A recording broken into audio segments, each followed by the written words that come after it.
How we doing? Happy Thursday, and welcome back into the Ryan Ripken Show. And look, we got a lot planned for you guys, as always, here, and let's just cut to the chase.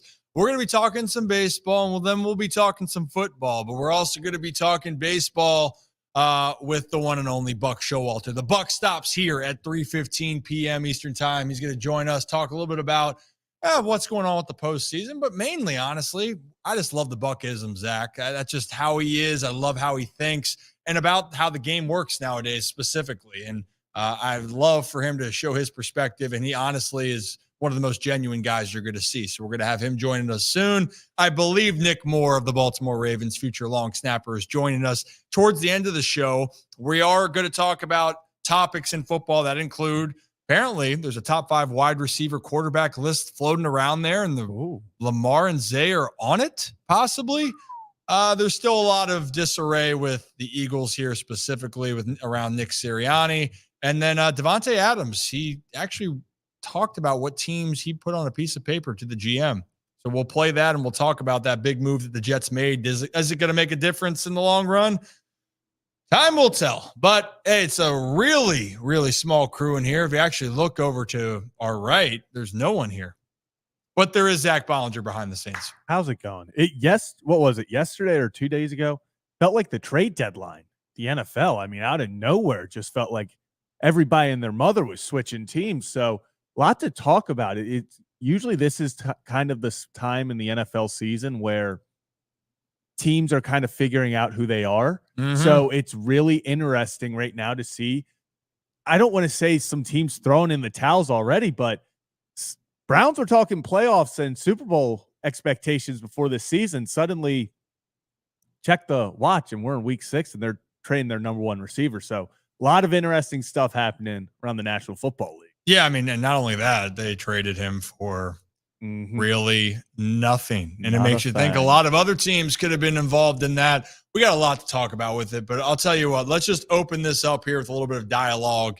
You know what? I know that the Orioles aren't in the playoffs, but damn, do I love me some playoff baseball. And it has been good so far. I'm hoping, though, that this series with the Guardians and Yankees gets a little bit more interesting. Yeah. You know, and I broke down for the channel members yesterday a little bit about what was happening so far. And the Guardians got to play cleaner baseball. And then on top of it, you cannot let Aaron Judge get hot. If both those things happen, this series is over. And right now, I don't feel confident about Cleveland coming back and winning this series. But they have a chance that they win Game 3. They have to win Game 3 and see if they can at least get one more in Cleveland to go back to New York having a fighting chance.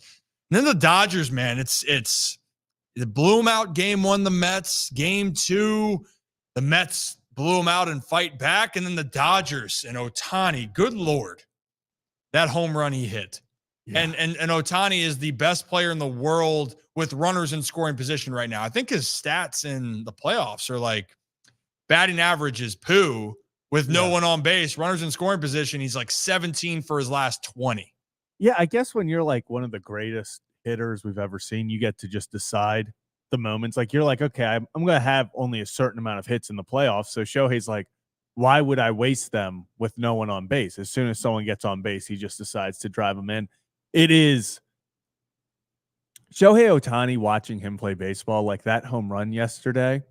Was just one of those moments where I just sat back and you just ask yourself, like, how does it feel to be that good at something? And we're not even experiencing him pitch. Like, this is just half of his game. Shohei Ohtani, when he hits a home run, I don't think he's ever gotten cheated on a home run. No. I don't think he's ever hit a wall scraper. It is going third deck if Shohei Ohtani hits a homer. Oh, and it went upper decker, baby. Yeah. No doubt about it. And for the Dodgers, look, they got so much star power. And Kike Hernandez, dude, we're talking about players that's not on your bingo card to be guys in the postseason. Kike now hit his 15th home run in the postseason. He wasn't going to be the regular playing until Rojas and his situation being injured. And all of a sudden now, you can't take him out of the lineup. And that's what October is all about. And maybe Buck can touch on that. Just those are things that you can't measure. Analytics could say, keep Kike on the bench. But the game is showing you and dictating you, this dude's as hot as the sun. Let him stay out there. Let him do his thing. and see where things fall. And right now for the Dodgers, another bullpen game, or Walker Buehler, not bullpen. Walker Buehler was a beast last night for them, which is great to see. And the bullpen for the Dodgers overall has done an extremely great job. So I will say it's kind of the championship series. I'm going to say it. I've been disappointed. Especially with just how insane the wild card rounds and the divisional series were, how competitive they were, some of the incredible moments we've gotten. I mean, the Dodgers-Mets series, each game has been a blowout. Now, yes, it's 2-1. We could still have an incredible series that goes 7, but so far you pretty much knew who was going to win after the first few innings. Then you get this Guardians-Yankees series, which just, as a baseball fan, it frustrates you when you watch it because both teams, it just feels like neither team wants it, and both teams are kind of sleepwalking through it.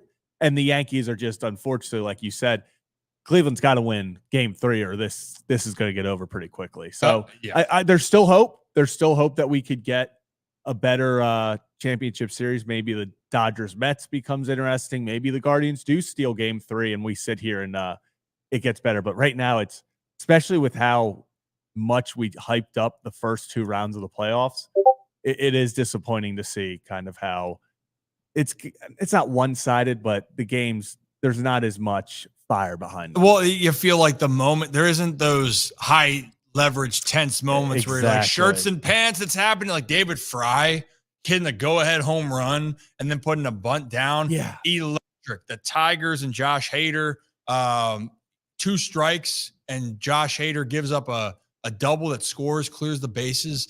It's just moments like that in general there where you're just going, this is what postseason baseball is made of. But also it's a good reminder for everyone out there. When we said that if the Orioles had gotten to the divisional round and had to play the Yankees, why wouldn't you think that they could have a chance to go to the CS? Because it's really matchups. The Orioles match up well against New York. New York loves playing the AL Central. There's a mind game there, but just overall, Cleveland doesn't have necessarily the firepower offensively that New York has. And Judge hadn't gotten going until last night or 2 nights ago. And I'm sorry for everyone out there. But for Cleveland's strength is their bullpen. Be scrappy, scratch and claw. They scratched and clawed, but they couldn't get ahead. They couldn't draw even. And then the Yankees had a timely hit here and there. Guardians then a little bit sloppy. And then Judge has the big insurance, and you're going, whammy, this game's done. Yeah, and I think that's over. If you're watching as a Cleveland fan, that's probably the most frustrating part, is that these are kind of how you wanted the games to go. You wanted it to be these scrappy, free-for-all, who's going to scratch and claw and go get it type games.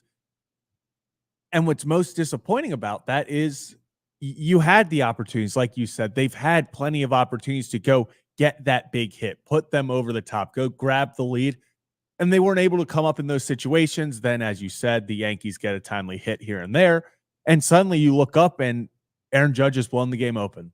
And you're like, wow, it went from the Guardians have an opportunity to go steal this game in New York to it's the 8th inning and you're like, we'll see you tomorrow. Yeah, you know what? I'll be honest. I didn't like it. Yeah. You know, I just as a baseball fan, I just want to see those moments because playoff baseball to me, and that's when we had Trevor Hoffman. We played that video about that they said you expanded to 7-game series. Why? It's just for the idea and thought that, you know, baseball can run October in the sports world. It really could. And when you see the moments and the high intense situations that you saw in the DS, you saw in the wild card rounds, man, playoff baseball is unique. You know, it truly, truly is. But right now, I'll tell you what, Major League Baseball would love, it's a win-win for them unless Cleveland pulls off the upset for New York, because it's either going to be the Yankees in a Subway Series with the Mets, or it's going to be LA versus New York, which, you know, if you're in the business side, that's what you want here. So just saying, everyone. Also, I meant to point out here, Zach, we're going to open up call-ins towards the end of the show here, by the way. So we'll have that. We'll talk about what's going to happen for this fall and for what we have planned moving forward, but specifically what's happening then for Monday. The Ravens are playing on Monday, not Sunday. We'll discuss that a little bit more in depth and kind of just go from there. You know what I mean? Yeah. So, But before we then get to our guest and talk a little bit of baseball and just life, because there's so many more lessons you can learn that just aren't just about what's happening on the field, but there are a lot of great memories on the field.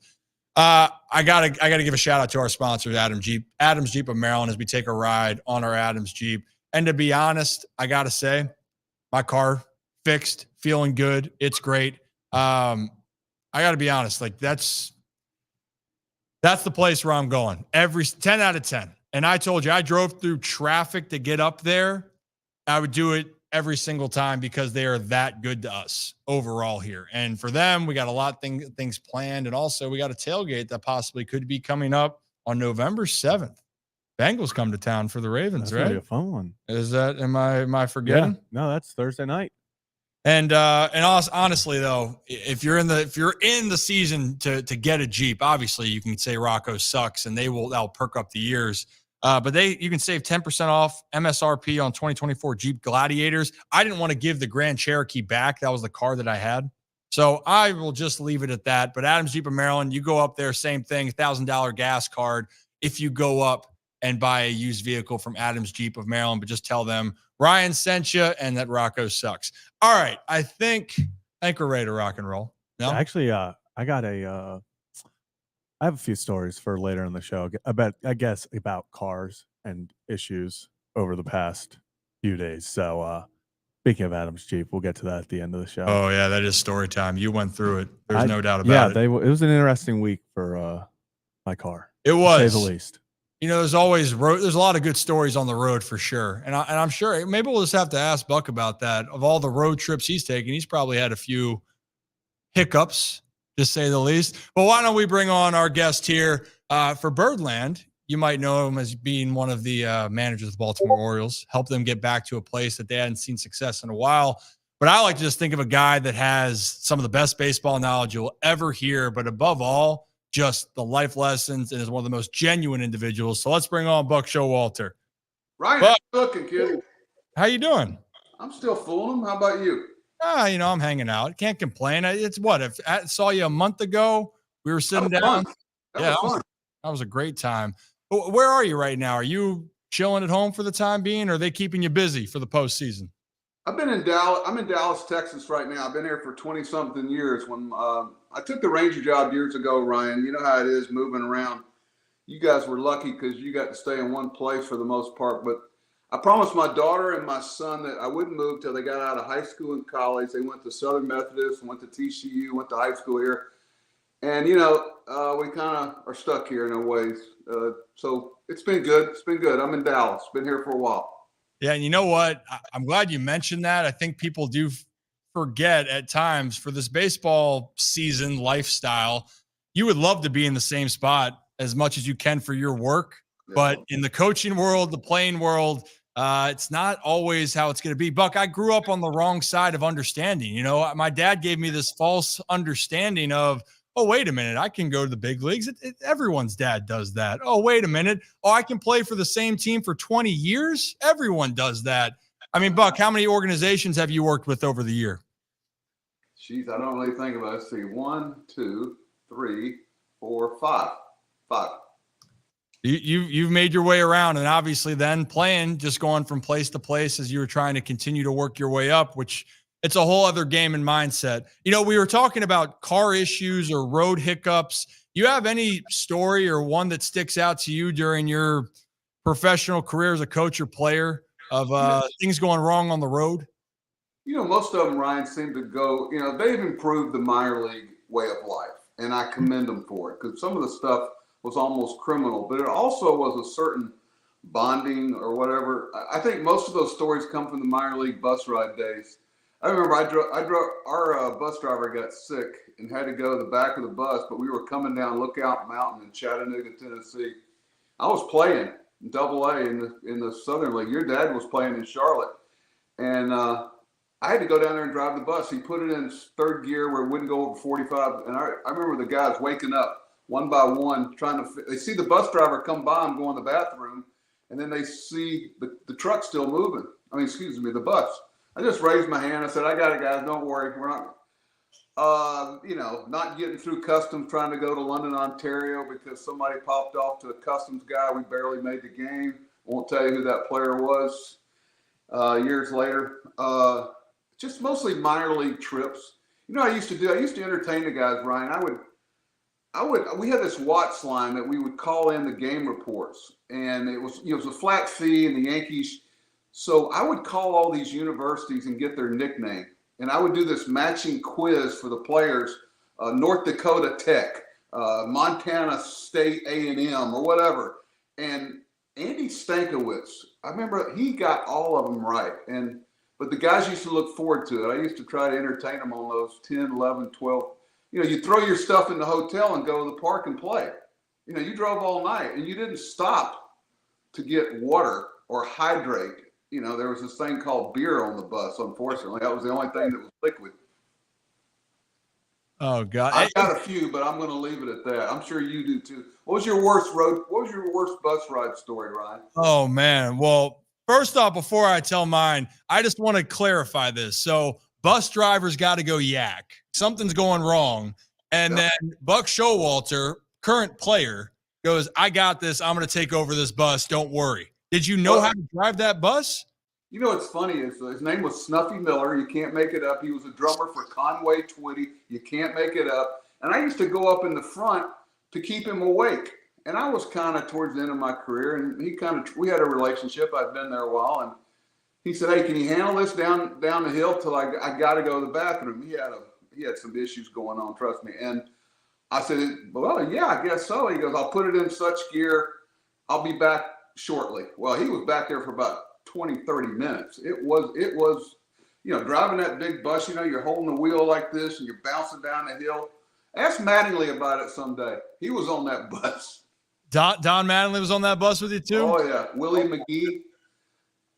Wow. Okay, so this is why I love, you know what, Buck? This is the thing. I'm glad that they've changed things for the minor leagues. Without a doubt. However, I think that these are the stories that really, really describe what minor league ball was. Ryan, and I look back at those times. They've gotten, Mondays off now, and they play like 4 or 5 game sets with a team. There's no way in the minor leagues when we could have played a team that many times without being in a fight by the third day. There's just no way. No, the only thing I kind of worry about is these guys get to the big leagues. They get Monday off. They get a load management day, and they don't really realize what it's like to play every day in the big leagues. I had a guy, Francisco Alvarez, came to the big leagues. He was upset after about his 3rd week there in the catching guy. I said, "Hey, Francisco's really upset." And I go, "What's the problem?" He's mad at the minor leagues because they didn't prepare him for catching as much as he's being asked to catch up here. And that's really what you're doing. You see guys come to the big leagues with very few innings as a pitcher. Yeah. And there's a certain skill in learning how to post up. And sometimes I think guys, that's what catches people by surprise when you get to the big leagues, is you are expected to post up. I bet you know a little something about that, right? Yeah, I know a little bit, but and this is the thing is I want to dive more into that because that is fascinating to me because you're onto something and a question I want to ask you later. But I wanted to tell you at least my bus story, and we'll move on to that. We were coming back from Asheville, North Carolina. They were the Asheville Tourists at this time, and I was playing for the Hagerstown Suns, which no longer exists. They got rid of Municipal Stadium. It's gone. But we were coming back from Asheville, and all of a sudden, we see some smoke popping up from the engine. And so we pull the bus over on the highway, and I think we won. We were doing well that year. And all of a sudden, the driver just goes and just pours water because it overheated on the engine. Like, okay, yeah, we'll be good. We're on our way. All of a sudden, 30 minutes goes by. That engine is steaming again. And so he poured the rest of his water. And by the 4th time, we had no more water left, or he had, because apparently he had a gallon, that we took all the players. And actually, it was a doubleheader that day. We had a doubleheader. We took all the water from the players, collected it, dumped it on the bus. Then the GM of Hagerstown met us 2 hours out to then continue to pour water on our engine until we got back. Hey, who's the manager of that team? That team for us, it was Patrick Anderson, I think. PA was our manager then at that time. I was with the Nationals. It's funny. I was thinking today, Ryan, that, one of the things that I was lucky to have is that there was something about being able to evaluate whether a guy could be a big leaguer. I don't know. I had Brady Anderson. I would say, hey, go down to Bowie and sit on Manny Machado for 3 days. Go down there and sit on John Scope. I had Scotty McGregor with the pitchers. I had B.J. Sherhoff and Mike Bordick. I had guys that would go down there and look at guys through that big league prism, and they would tell me how far away they thought. That's how we discovered Caleb Joseph. Nobody thought he could play, but he ended up being a backup catcher for a long time. Because Brady Anderson came back and said, "Hey, this guy's a big league backup catcher." I'm telling you, and he was right.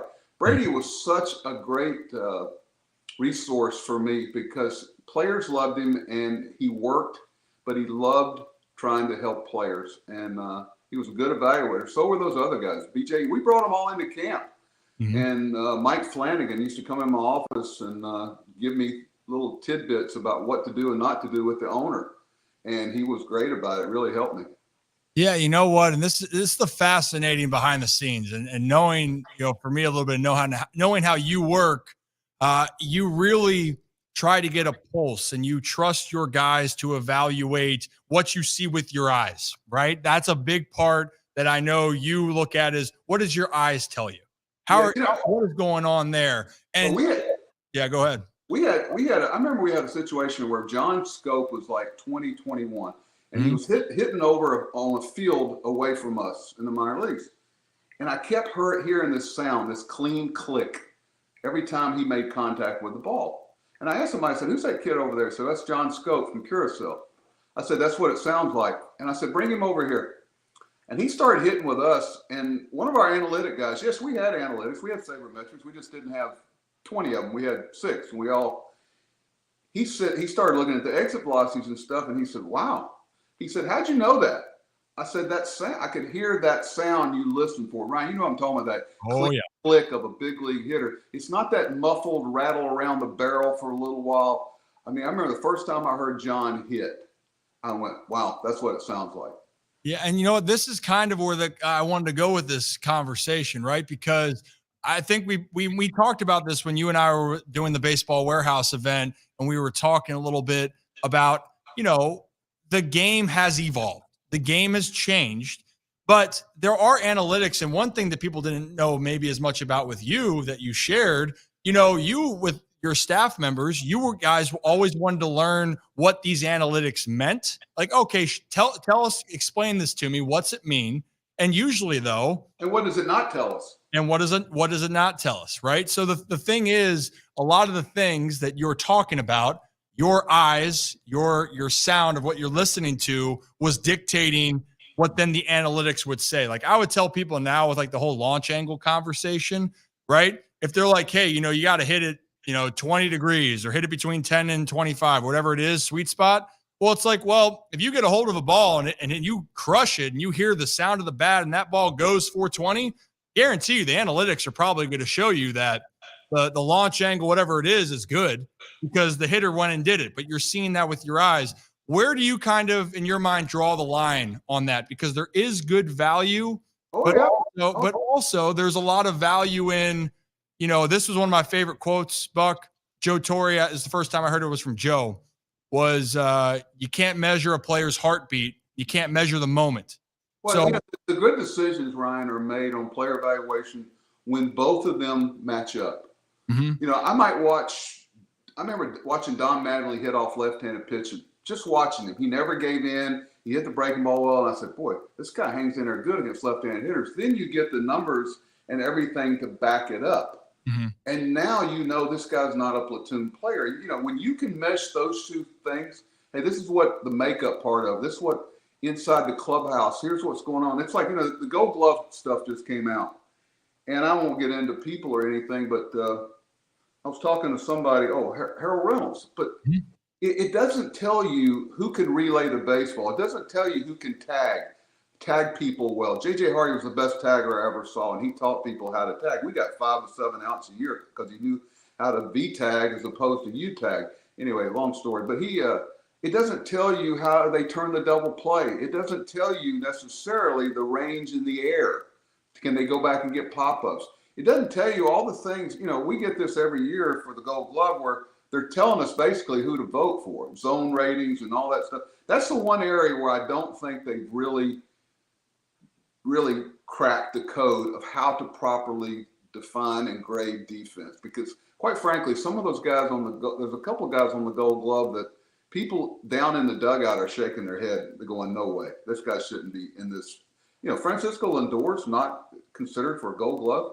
What shouldn't he get some type of credit because he played 155 games at that level as opposed to somebody that played 110? Where does that figure into it? Okay, I'm done. I'll shut up. No, you don't have to shut up because Buck, this is why I love talking to you, because this is something that it's perspective. My job or my responsibility that I try to do is try to give perspective to whoever wants to listen and talk about it, because there are certain parts of the game where we look at it now where things get so technical, but the game of baseball can be simple.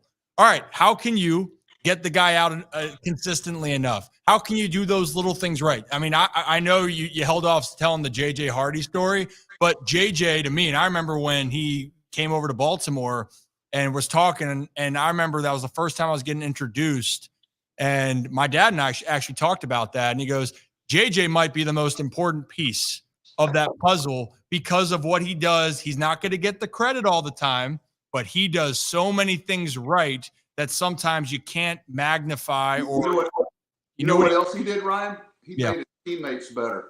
Mm-hmm. Leadership is about defining reality. JJ was like E.F. Hutton. When he spoke, people listened. But, he was great you should hear Manny talk reverently about him and John Scope. But, it was about efficiency. It was about being efficient. I didn't necessarily want to look aesthetically pleasing. I want to make sure I give that feed to the second baseman where he can see it, throw it from an angle where it's not underneath my hip or anything. And he was always in the right place on cutoffs and relays. But he didn't have to go around and yell at people and this and that, whatever. He had that voice of reason. Hey, I've done what you're doing. It didn't end well. Don't do it because I did it and I stepped on my tail. Let's give you a shortcut. JJ made his teammates better, and that's a real quality of a leader. If people want to please you, and people wanted to please JJ. Mm-hmm. Yeah, I mean, JJ to me, I'm glad you mentioned about it. You don't have to be flashy to be a great player, and actually, it's the opposite. He was in his own way, Ryan. I thought he was flashy because of his efficiency. It's like his substance was his style. You know what I mean? Yeah, he honestly, and I still remember, and even how he was throwing at times. And I remember people going, how does he do that every single time? He goes, well, you know what? I don't really care. You know why? He does it well. The ball is always going to be where it's got to be. I'll tell you some background. One thing I would do every spring was we would take infield out there the very first day just to send a little message to anybody that had joined our team from another organization. And without mentioning names, some guys would go, we're taking infield every day. And Adam Jones and Markakis and JJ would tweak them, go, oh, yeah, we take it every day here. You better get ready. And they would like moan. But JJ, when he would take infield, as soon as he would get a ball hit to him, everybody would go textbook.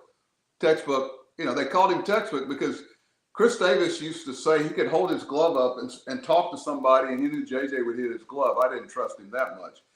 But JJ was one of those guys where we don't make this a JJ Hardy show, but we should. JJ, you'd go, okay, guys, you get through with the drill. Any questions? JJ put his glove up, and I'd go, oh, God, here it comes. He didn't ask questions like Eddie Haskell. It was a good one. Hey, Buck, have you ever thought about maybe with a man on first, if we trail this guy and did this and did that? JJ, that's a good idea. Let's do that. And there it was. And it takes special players to be able to then ask those questions and then have the trust to be like, yep, hey, JJ, go ahead. Go ahead. We talked about ball down the left field corner at Camden Yards with a man on first, that you can't get into foul ground with your shortstop to relay the ball because the angle to the plate will cross the runner coming down the line. So that was the only time where you didn't line up in a straight line. You had to get a step into fair territory. So you had a throwing lane down there. And I remember one time we executed that play, and JJ was so excited coming off the field. There it is, Buck. There it is. There it is. But you see other people do it actually wrong, and they can't figure out why it's hitting the runner as he's going down third. Okay, right. I'm done again. Oh, you don't have to be done. And this is great. And for anyone that's new to this, I think everyone knows who we're talking to, but we got Buck Showalter on talking about a lot of great stories, perspective in baseball here on the show. And look, Buck, the constant kind of, conversation of guys that you just mentioned, JJ being one of them, leadership, veteran presence. That's who JJ was. And the Orioles, when you guys started to turn things around, you had built a core of guys that had some veteran presence. Now, there were some young guys coming up. You mentioned Manny Machado obviously being one of them. But the reason why I'm asking this question, the Baltimore Orioles now, really young, talented core, but a lot of players not necessarily having that quote-unquote veteran presence. It's kind of crazy to believe, and it's time flying. I posted a photo yesterday on social media, 10 years since you won Manager of the Year in Baltimore, and now Cedric Mullins was a guy that was trying to come up through the system, and now Cedric Mullins is considered a veteran-type player for this team. Can you just talk about the value of what it means to have veteran-type guys on your team? Because, like I said, that's another metric. Or I'm sorry, that's not a metric that can be quantified, having guys that have been around the big leagues with that experience. Well, Ryan, it's got to be the right guy, though. It really does. Sometimes you see policemen come out of the academy and they are ready to do everything ethically right. And all of a sudden they might put them with a bad cop and they get all the shortcuts. They don't really, it doesn't mean police. It could be teachers. It could be coaches. Everybody's right. good and bad and everything. But right. You got to make sure that when you have some adversity, you better have the right voice there. Mm-hmm. Because there's just so much a coach and a manager can do. Right. We added Nelson Cruz. We added certain type of people and you can also take some guys on the fence that care about peer pressure. That's one of my things. If a guy doesn't care what his teammates think, he's got to go. He's got to want to please them and the fans, so to speak. But, people wanted to please Nick Markakis. They wanted to please Wieters. They wanted to please those guys. And they've got those guys there. I'm not so close to it. I really like the job that Brandon Hyde does. And, he's a part of the solution there. And I just, those guys are getting harder and harder to find, Ryan. Okay. Yeah. I remember years ago, we had some acreage behind our house in Baltimore, and your dad came over. We sat in a swing. We had a couple of miniature donkeys there. And I remember talking about this. Those guys are getting hard to find. And you got to know how to evaluate them, though. You got to know, what they look like. Brady Anderson knew, B.J. Sherhoff knew, Mike Bordick knew, Terry Crowley knew, Scott McGregor knew. You got to know what the feeling is, and there's no ego. It's just, you don't take anything personal, they say, because they've got a pure heart about wanting to win. And those guys, one, they're hard to find, but two, you got to know what you're looking for. And sometimes I think that's a challenge for some of our people. But, I don't want to be the old guy on the front porch screaming at the kids. I love the stuff that's going on. We were doing analytics and sabermetrics back in the late 80s. My wife was charting games for me, so I knew where guys were hitting the ball in New York Penn League. Heck, nobody was more into stuff like that than your dad. Right. Well, and that's the thing is all this conversation is not. We're agreeing. Analytics are a huge part of the game. It's a huge part of everything that's going on, and you want to know more about what you have, and if you have the opportunities to look at it. The biggest thing is, Buck, how do you take the information that you have and you can be able to implement it? You're right. That's a good point, because I was looking on a coaching staff the other day. They had 12 guys on the coaching staff. 12. Mm-hmm. They had 3 hitting coaches, and that's great. Whatever. God bless everybody, but sometimes I wonder if we're confusing the players with so many voices and so many things in their ear. Every once in a while, you got to just get in the box and hit. I used to tell guys all the time, hitting in baseball is really about stretching out the good times and shortening the bad times. Everybody's going to have it. Guys in the Hall of Fame are going to have it. But I used to tell them, the heck with where your hands are, your feet, your stance. But write down what you're feeling when you're hitting, when you're going good, when you're on deck, when you're in the hole, when you're going home at night, when you're standing in the batter's box. I mean, just talk about what your mindset and your feeling is, because that's what you got to get back to. It's not, people think that you can do something with, your hands and all that other stuff. Your swing is what got you to the big leagues. Your mind might keep you from staying there.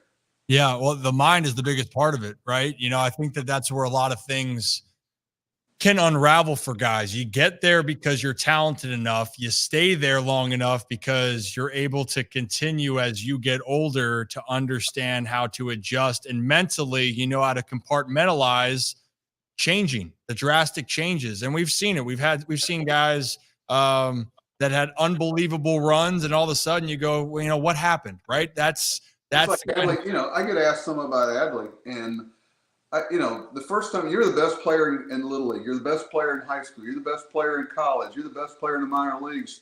You come up and then all of a sudden there's some failure.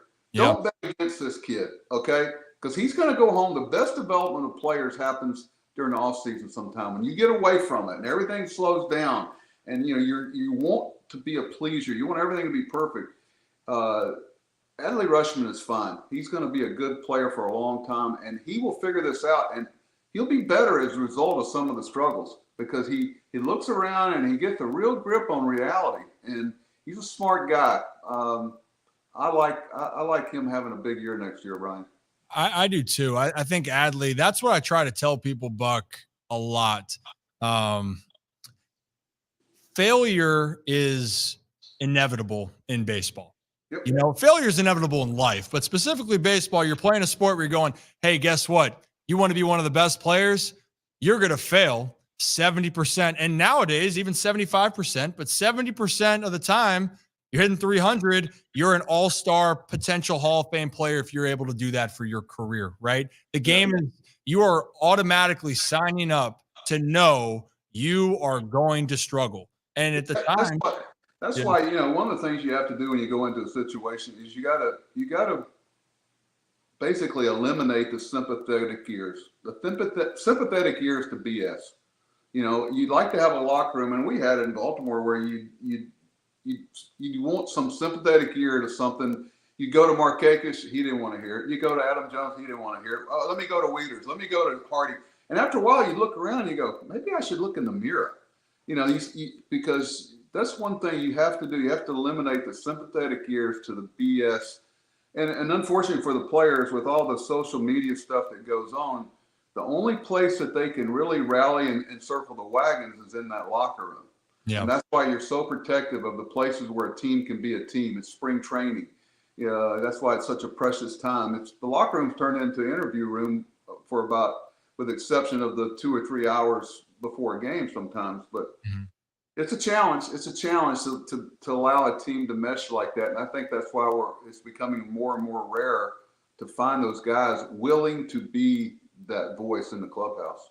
So then, hey, Buck, since it's playoff time here, and look, the results, because we know this is why it's not worth the time for me of, hey, who's going to win, what's going to happen, because the reality is all four of those teams, you're in the dance, you have a chance. Exactly. It's why do we live in a world that wants to know about something before it happens? That's why we watch the game. They'll say, hey, how are you expecting so-and-so to pitch? I say, I don't know. Let's go. They're going to play that song about 6:55, and then we're going to find out. Yeah. I'm okay. That's why Las Vegas stays in business, okay? Because people think they can predict stuff. These are human beings. That's why they play the games. Now more than ever, it's just get a couple of hot pitchers with the off days, and run it. In a perfect world, they'd play 7 days in a row where you got to pitch your 4th and 5th starter. That's not going to happen because of TV. We know that. But if you really want to find out the best team, make them play the playoffs just like they do during the regular season. Make them use that 4th and 5th starter. Make them use that backup catcher. Make them use all the people that allowed them to win 90 or 100 games. Okay. Yeah, it's true. I talked to Jason Worth about that for a while too with the Nationals. When the Nationals, I go, look, I was in the organization to start off my career with the Nats, and I remember there was a tense stress that the Nationals, they felt like perception, man, they can't get by the first round. And I was talking to Jason, I go, how frustrating was that? And he goes, well, look, it was frustrating we didn't get the win, but to call our season a failure, no, I said we were the best team. We had the most wins over a 5-year span or whatever it was, and things changed in the postseason. He goes, if we were equipped because we had a team, a roster that we could use our depth to our advantage in the postseason, we can't really do that. That's And true. if a team comes in red hot and they get you, or you're playing games at different times and there's shadows and a weird situation happens and you lose, he goes, that's what happens. So, Ryan, let me tell you a quick story. I'm in Arizona, and when we traded for Kurt Schilling, one of my points I kept making to our general manager, because Kurt was hurt at the time. Yeah. And, he goes, well, he's hurt. I said, well, he's going to be okay. Our doctor said he's going to have it behind him, and he'll be able to pitch in 99 and 2000, which he did. I said, here's the way the playoffs are set up with the off days. We've got Randy Johnson and Kurt Schilling. If they win their starts, we're world champions. Yeah. That's simple as it is with the off days, and that's really what happened to them in 2001. Yeah. Those two guys, they ran the table. And so really you get into the playoffs and you get a couple of hot pitchers, because if the pitcher's on top of his game and hitters are on top of their game, the pitcher wins. That's why it's such, and that's what the Orioles have to do. They have to figure out a way to develop their own pitching, especially in where they are in the market. Because, Adley, I think Grayson Rodriguez was the last draft when we were there. Yep, we took him early on, and I tell you, looking back on the job that Gary Racich and Dan Duquette, look at their drafts sometime. Look back at their drafts and where we were picking in the first 10 picks a lot. You look back at their drafts, it was pretty impressive. Yeah, actually, a lot of the teams specifically there that I can recall, when we look at the roster construction, a lot of those guys were with the Duquette era, and obviously now you're looking at it, the combination traded over to get Kyle Bradish for Bundy. That's turned out well. Obviously the Tommy John did not. Gunnar hit on Gunnar Henderson, hit on Adley. Jordan Westberg looks like a guy. So the combination, right? The combination of it. But there was a lot of good that's happened for this Baltimore Orioles organization. Buck, how much time you got left? You got like 5 minutes? I've got an hour. Okay. Well, how about we'll go 10 more minutes, because then I'll let you go and we can keep doing our own baseball stuff. But I love talking to you because I feel like I can just keep going on about baseball conversations. So let's flip this a little bit. We're talking about, we can say about development, but here's another part with development or trying to get to that next level. I know that the cliche is it's the same game you're playing in the postseason, but you being there and you understanding what it is. I'm trying to set you up, Buck, to go, heck no, hell no, it's not. Can you talk about what the playoffs really resembles and what it's like for people that don't know? Ryan, really, there's 4 times you manage in a year. You manage a certain way in spring training to get your club ready to start the season. Especially that last week is so precious. I always try to have night games to get everybody's clock on that time zone, because you're up so early in the spring playing day games at the end, and they really cooperated. But then there's the regular season game that you manage, where you're always playing the long game. You may not always put your best foot forward in the extra inning game so that your pitching staff stays intact for the long haul. It's a cat and mouse game. Then there's this thing called September baseball, September call-up, when you got a couple of extra players. Back then, you might have 10 extra players. It's not as pronounced as it used to be, but there's a little different way you manage in September with that sense of urgency. And then there's October baseball, where it's that game, that pitch, that inning, the heck with tomorrow for the most part, and you try to win each game, let the smoke clear, and then see where you're standing. And it's funny, some people try to attack it with openers and this and that, whatever. And it's fascinating to me, the teams that carry 13 pitchers or 12 pitchers, somebody carried 11. There's a different dynamic there they tell you the way they're going to play the game by the way they do their rosters sometimes. That's why. But the game, there's a sense of urgency and a sense of finality. The first time these great teams that have had a great season come to the park knowing, like, for instance, the Mets are coming to the park. They know that if they lose the next 2 games, their season's over. But they could win tonight. There's just a different brain set that guys have in the playoffs. There's a sense of finality to every day. and you got people around you that completely overanalyze every little thing. So these guys up in the booth sometime, I go, really? But it's okay. And at least they're hey, Buck, then I'm curious then. You're talking about overanalyzing what happens. Then as a player, even as a manager, how do you work through that? Is it experience? Because one thing, at least in Baltimore here, which it's tough because I feel for the guys for that, is that the Orioles now back-to-back years have gone to the postseason, right? And now they have 0 postseason wins, and 4 of which have been in Camden Yards. And they've had their opportunities, right? And they've had their chances in the game against Kansas City where you had even guys you wanted up and you just weren't able to capitalize.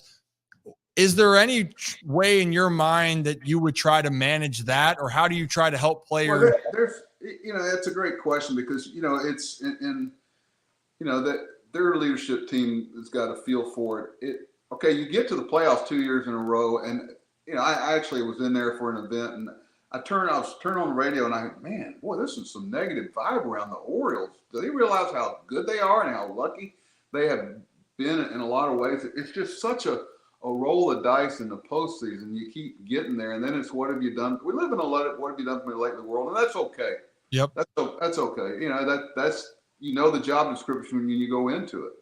But it's I used to tell the players, fans don't want to hear, or nobody wants to hear any excuses. Like when I managed the Yankees, I didn't talk about Mr. Steinbrenner. I knew the job description when I took it. Yeah. Nobody wants to hear you complain about him, but we had a sign up that said, play better. Just play better. Hey, Yeah. No. Play better. Play better. That's all it is. You control it. I heard a great line. David Conan got booed off the field at Yankee Stadium, and he had the locker right outside my office there, and they all came in and go, Dave, what'd you think about him booing? He goes, well, he said, I would kind of in the context, I would boo too, but he said, I control that. He said, if I pitch well, they'll be the first one. They're waiting to embrace me. Yep. Okay. And around every corner, you got to keep that in mind as a player. Sure enough, David's next outing, he pitched 7 shutout innings and a standing ovation coming off the field. And I tell guys, you control this. You control this. Play better. That's how it works. It may not be fair, and there might be 20 reasons why things didn't work out today that were out of your control, but nobody wants to hear it. Post up and play better. Yeah, it's a thing with all the injuries. And Zach, you probably heard me say this before when everyone was going, oh, the team's too injured. It's terrible. Well, guess what? The whole league, No one cares. You know what it is, Ryan? It's about the what if. That's something that I thought we did a good job with in Baltimore is, okay, this guy goes down, it's Ryan Flaherty. This guy goes down, it's Steve Pierce. This guy goes down, it's Nate McLeod. This guy goes down. Your what ifs are so important in a game that you play 7 days a week for 7 months. Yeah. Okay, so it's going to happen. They're not going to stop and say, we'll wait till your guy gets healthy. It's just part of it. And guys that can post up and stay on the field, now where does that get valued? You're paying guys these contracts for what they've done in the past. Like they knew they could trust Cal Ripken with a contract. They knew that from being in the clubhouse and watching his actions. Do you really know that you're going to, for every 20 contracts that are really long-term commitments, there's probably only 4 or 5 of those that you would look back and go, wow, that was a really good move. Because, the commitment you have to make because what somebody's done in the past, you never know quite what you're going to get in the future. But it's about, can I trust you? And I tell players that, can we trust you with this commitment to you?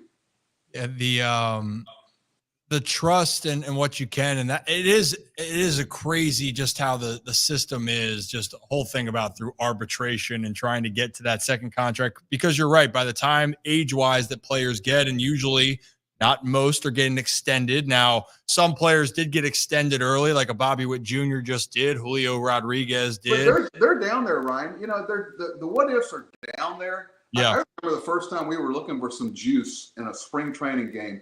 We call them the shock troops, the jicks, just in case. The guys that come in after the 5th inning. You were one of those guys, son.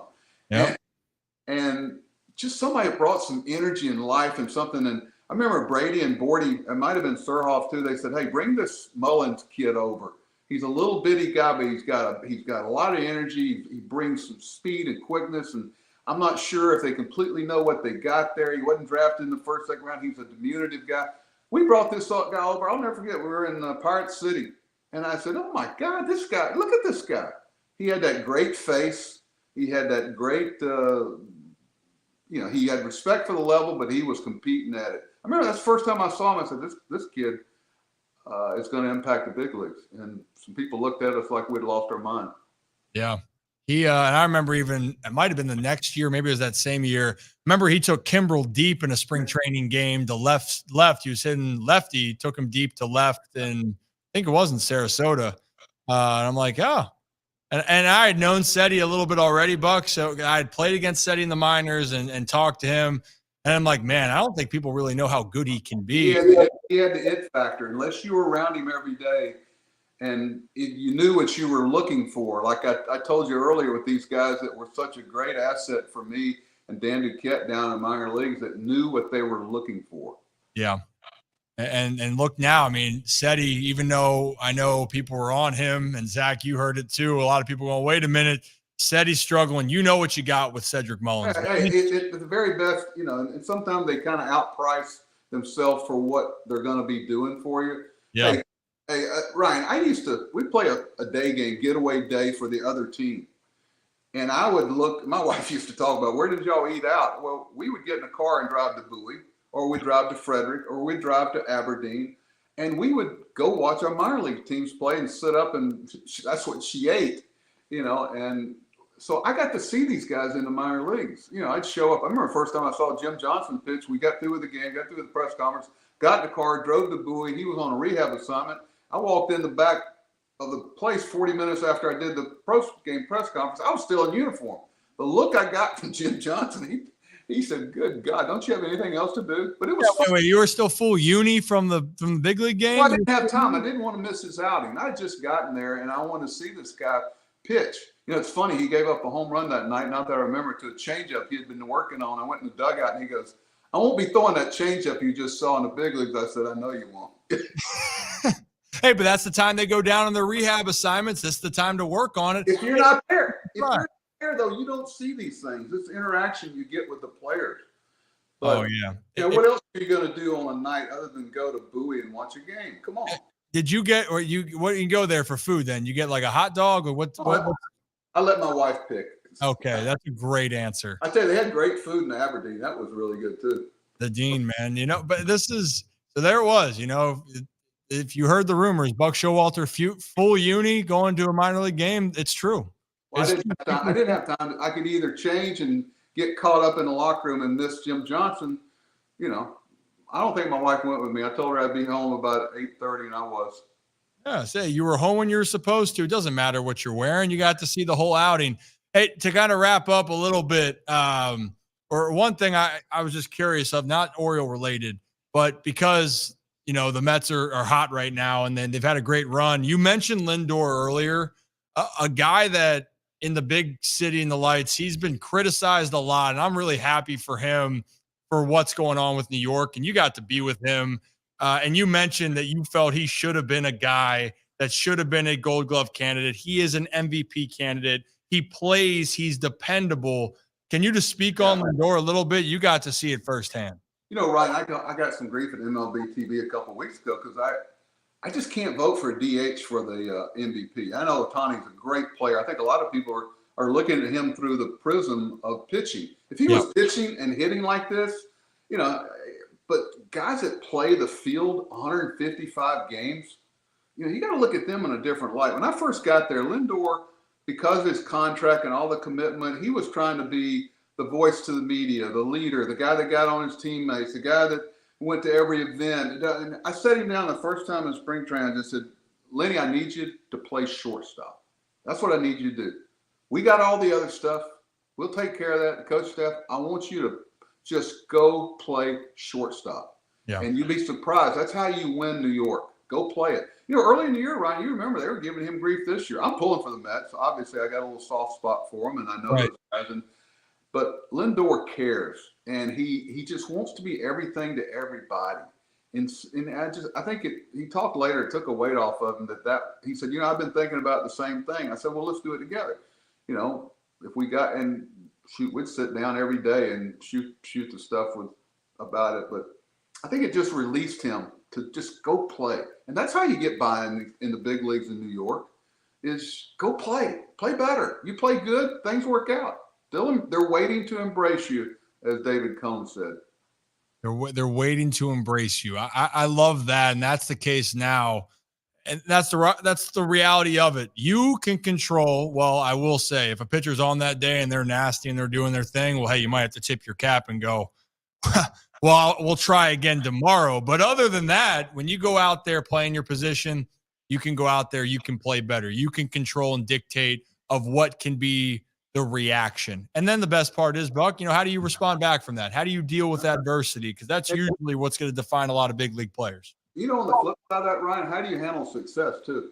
You see some guys, it's tough to handle the failure, but see, sometimes guys get a little giddy. It's interesting to watch Rodon make the adjustment from, he was pitching like a closer his first outing. There's so much to expand. And this next time, but keep in mind, he kind of fed off of what, what's the number one starter for the Yankees? I'm drawing a blank. Cole. He said afterwards, I kind of watched Cole, but you can't take that emotion away from him. The biggest mistake a lot of coaches and managers do is they try to put a thumb on a kid. Like, can you imagine if I tried to suppress Manny Machado's personality? The only thing I ever told Manny early on, I said, Manny, there's nothing worse for a team to be on the field backing you and supporting you, whether it's a dust up or whatever, in an unjust cause. Make sure that we're out there for a just cause. And sometimes we're out there for something that you did that really wasn't very smart. Yeah. So we'll back you publicly, but make sure what you do is for a just cause. And I think that's what, some leadership is. And it's been fun to watch Manny evolve. Yeah, you know what? I'm happy for Manny. I was sad to see him leave Baltimore, and I know a lot of people can look at him, and they talk about being criticized for a majority of his career as well, because people look at it of going, oh, is there an issue with Manny Machado because of quote unquote antics? I mean, Buck, you got to see the evolution of a teenager continue to grow up in the big leagues, and I always think it's misportrayed, and you would know better than anybody. But it's a guy that's not only evolved to be one of the best players we've ever seen, but the people around him that you're seeing, it's a different. It's funny, Ryan. One of the things my wife tells me all the time is good women don't hang around bad men. Okay, if that makes any sense. And, it makes the world of sense. I'm writing that one down. And his wife was always a voice of reality to him. And, I remember the first time I saw him on one of those trips after a day game over to Aberdeen to watch him play when he first was starting out. And watching he and John Scope play grab ass on the field, it was hilarious. But I knew at some point they were going to get there. People couldn't figure out why he had never played third base. Bobby Dickerson, our infield coach, every day at 1 o'clock would go to Bowie and work Manny out at third base. We knew we were going to bring him up in a month's time to play third base. And people say, geez, he's never played third. And he's been playing it for a month down there. We had like sim games, inter-squad games just for Manny at 1 o'clock when nobody was there, and we would work him out. But, he was fun to watch the evolution. We've had some moments behind closed doors where it was some tough love, but now he and I are very close. I pull for him. Oh, yeah, and that's the part of it. Again, I think that people do forget he was 19 when he got brought up. Yeah, and he could do things but my point was, if you tried to make him play infield like J.J. Hardy, you were missing it. Yep. I see these guys try to take a thumb and suppress someone's, not necessarily style, but just, the end game, and even J.J. would go, I'm going to leave him alone. I'm going to let him go because he's got the it factor. And once you see that it factor, you get out of the way. Yeah, you gotta let them be them. That's for players to be great. They gotta be themselves to do it. Yeah, and I think some people, why aren't you tougher on them?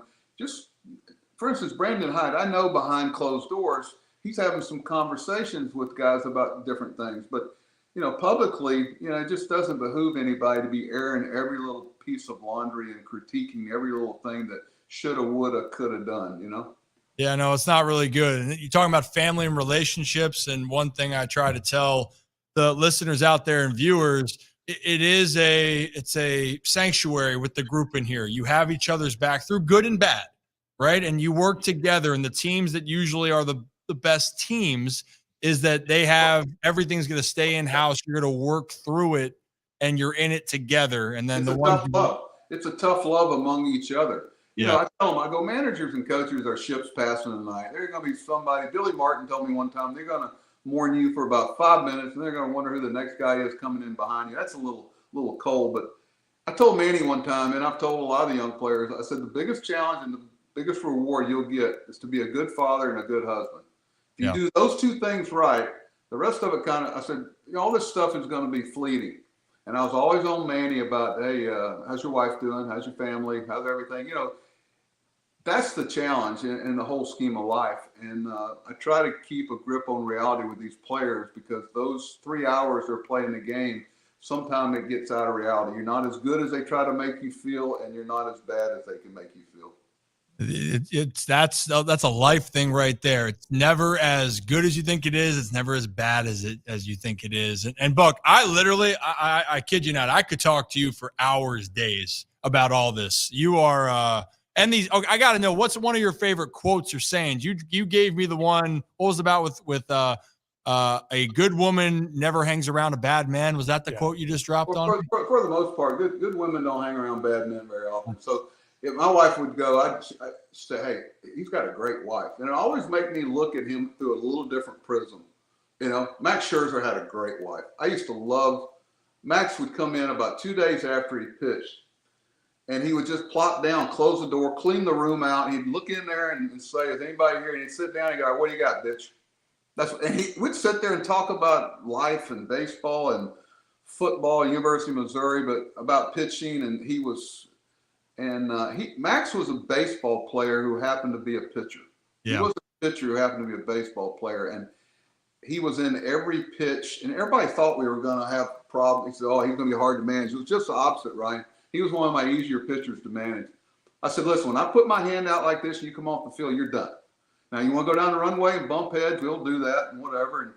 And he would tell me, "Hey, I got 2 hitters next inning. Probably if I flap my glove, be thinking about it. I feel better than I thought, or whatever." And there was a communication there, and he trusted me and I trusted him. He was an honor to have around. And he'd go pitch a game, come back to the dugout and look like a cheerleader in there. I love Max, but you get to know those things. He was, I still talk to him now and then. He ain't going to quit. Don't sell him short. Oh no, he's one of the best competitors that I love to watch in this game today. And especially, that's one guy I will not count out. I don't care what's going on.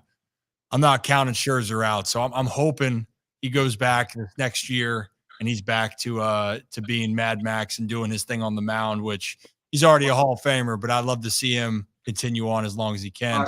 Ryan, I'll give you 2 quotes. You asked for a quote. One I've always liked is, never confuse change with a lack of respect for tradition. Sometimes there's some things that have to be changed. It doesn't mean you don't respect the tradition of that place. Some things got to be tweaked a little bit. The other one was, I read one time and I carried it around for a while. It says that, I wouldn't go back and change anything, but I would like to go back and relive it again. Not go back and say, I wish I'd done this, done that. I'd like to share that memory again and see if it was good.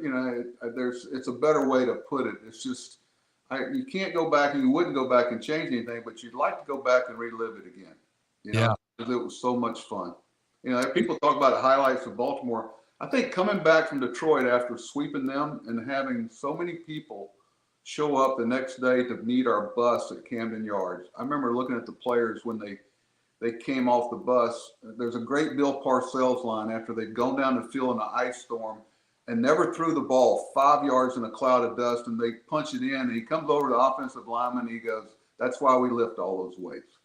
You have moments like that remind you why you do what you do, and you take some of those bus rides you talk about, and you take some of that pain in the off season when nobody's around. There are moments, and that's what I'm saying. You want to go back and relive those moments that verified why you did what you did. Yeah, man. Buck, I swear, I don't know how you have all these quotes in your mind and the memory. Zach, behind the scenes here, when you were just talking about the exact moments of Jim Johnson trying to work on the changeup and the specific things. I tell him baseball, the best baseball people, the memories like this. Yeah. It always stays. But Buck, I'm gonna need to get a book of all your quotes at some point. And you got to write a book for me with all these quotes. No, the book that I've been approached a couple of times, but the book they want me to write I don't think it would reflect well on some people. I don't want to be a part of that. I really don't. Well, just write me a book. Write me a book of quotes. That's it. I just want quotes. I steal a lot. Trust me, I steal a lot of them. Okay.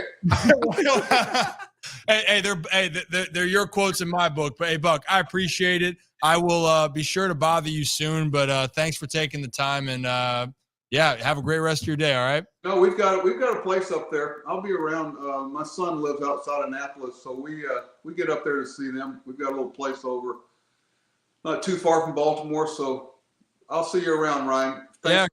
I appreciate you. I owe you lunch, Buck. All right. Appreciate it. Bye-bye. See ya.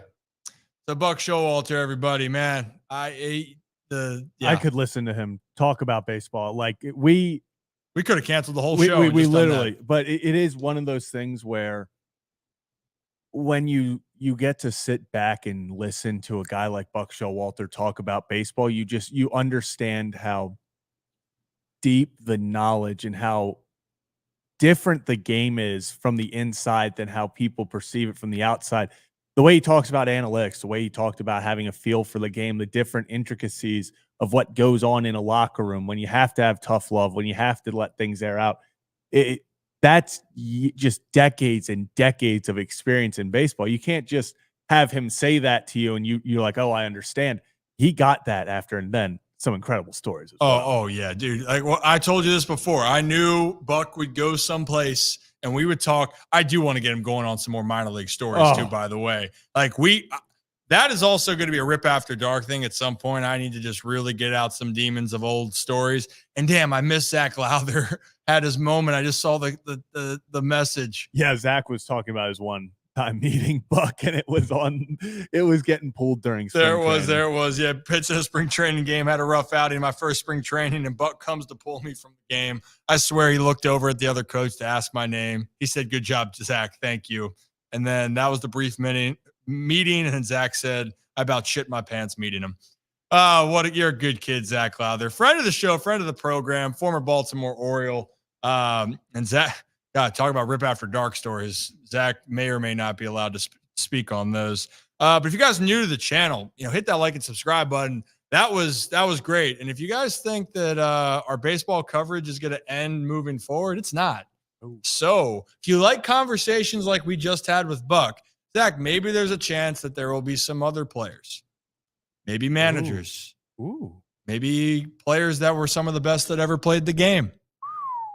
I don't know. But we're still trying to figure this all out here. So that would be great. So I appreciate you guys.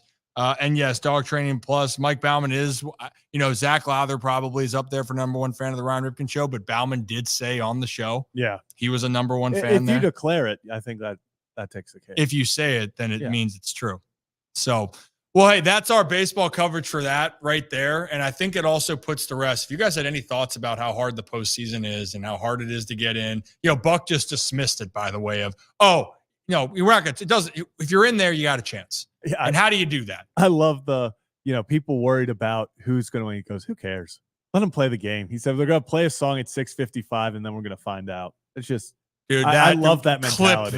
I love that mentality that we're going to play a song at 6:55, then we're going to find out. Going to run through a freaking wall after that. 6:55. That's why we play ball. All right. Through the brick. Oh, that hurt a little bit. All right, everyone. If you're new to the channel, hit that like and subscribe button. Why don't we continue on with our program here today? And before we do that, because before we get into football, we got a little football announcement here, courtesy of our friends at Hollywood Casino and Charlestown Races in West Virginia. And Zach, we got a tailgate experience happening October 27th up there in Charlestown, West Virginia. It's an hour from Owens Mills, hour and 15 from Baltimore.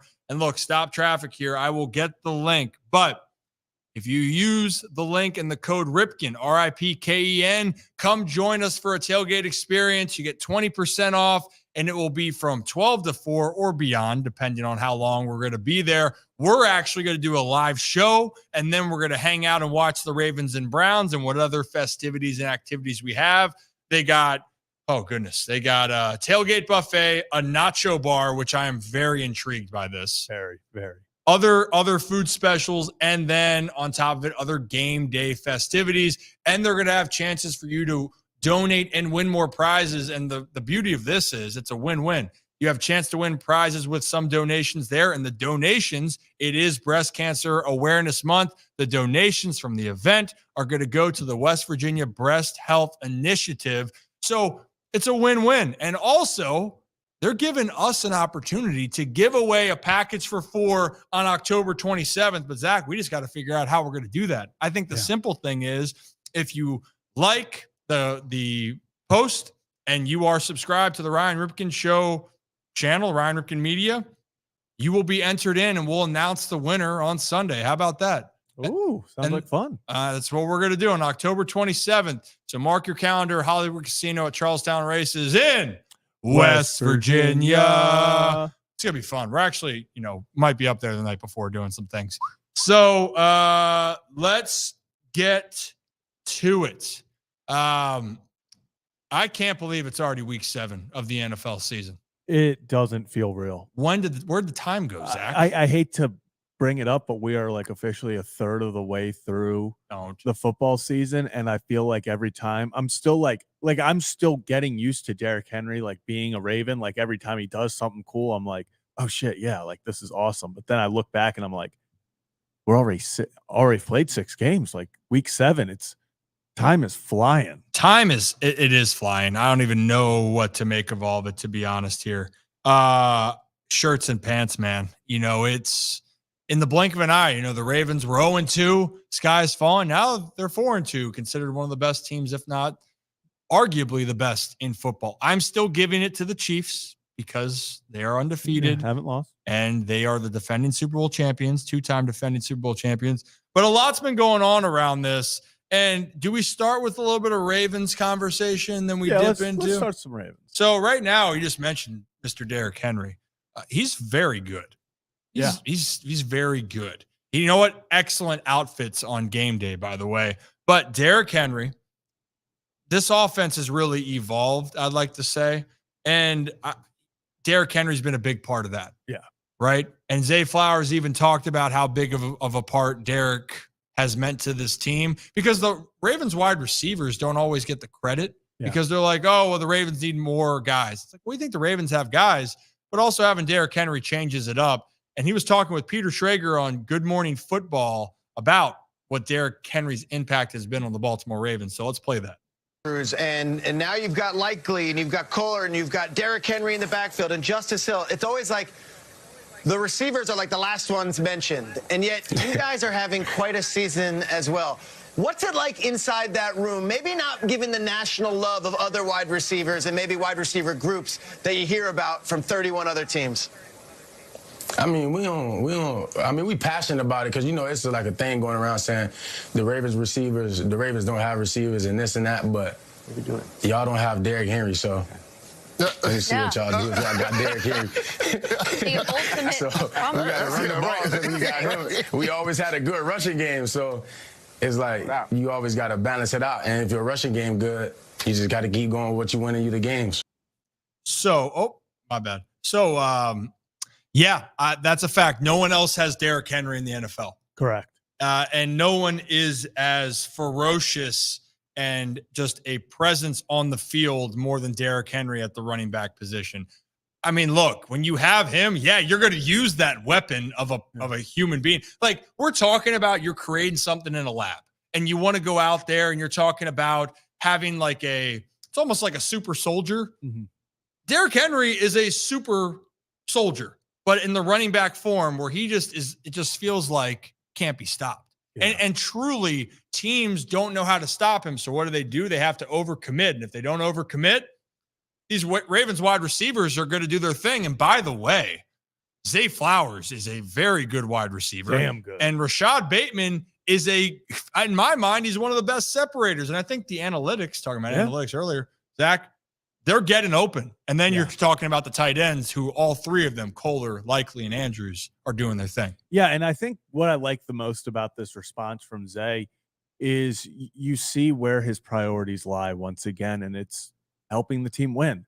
You know, they brought up all these guys, and Peter talks about, hey, the wide receiver group is the last one that gets brought up when we talk about the Ravens offense. And he's kind of like, how do you feel about that? Because like you just pointed out, Ryan, Zay, Bate, they're having hell of a season. They're having a hell of a season.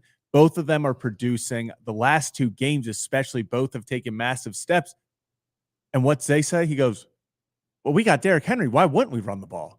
He's going, we're doing our thing. You know, I got 9 catches for over 130 yards first half. I didn't get any after that. Why does it matter? We won the ball game.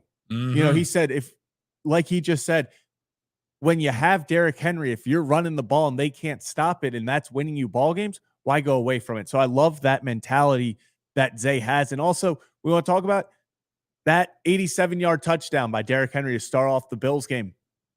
2 players almost beat him to the end zone, and it wasn't the defenders. It was Zay Flowers and Rashad Bateman running down to help block if necessary. And you see that we've talked about with Q, Qadri Ismail. The wide receivers have bought in that, hey, even if we're not getting the ball, we're impacting the game in all these different ways. And that's why the Ravens offense is as successful as it's been. Oh, and it's just been sexy. It's been dynamite. You know what I mean?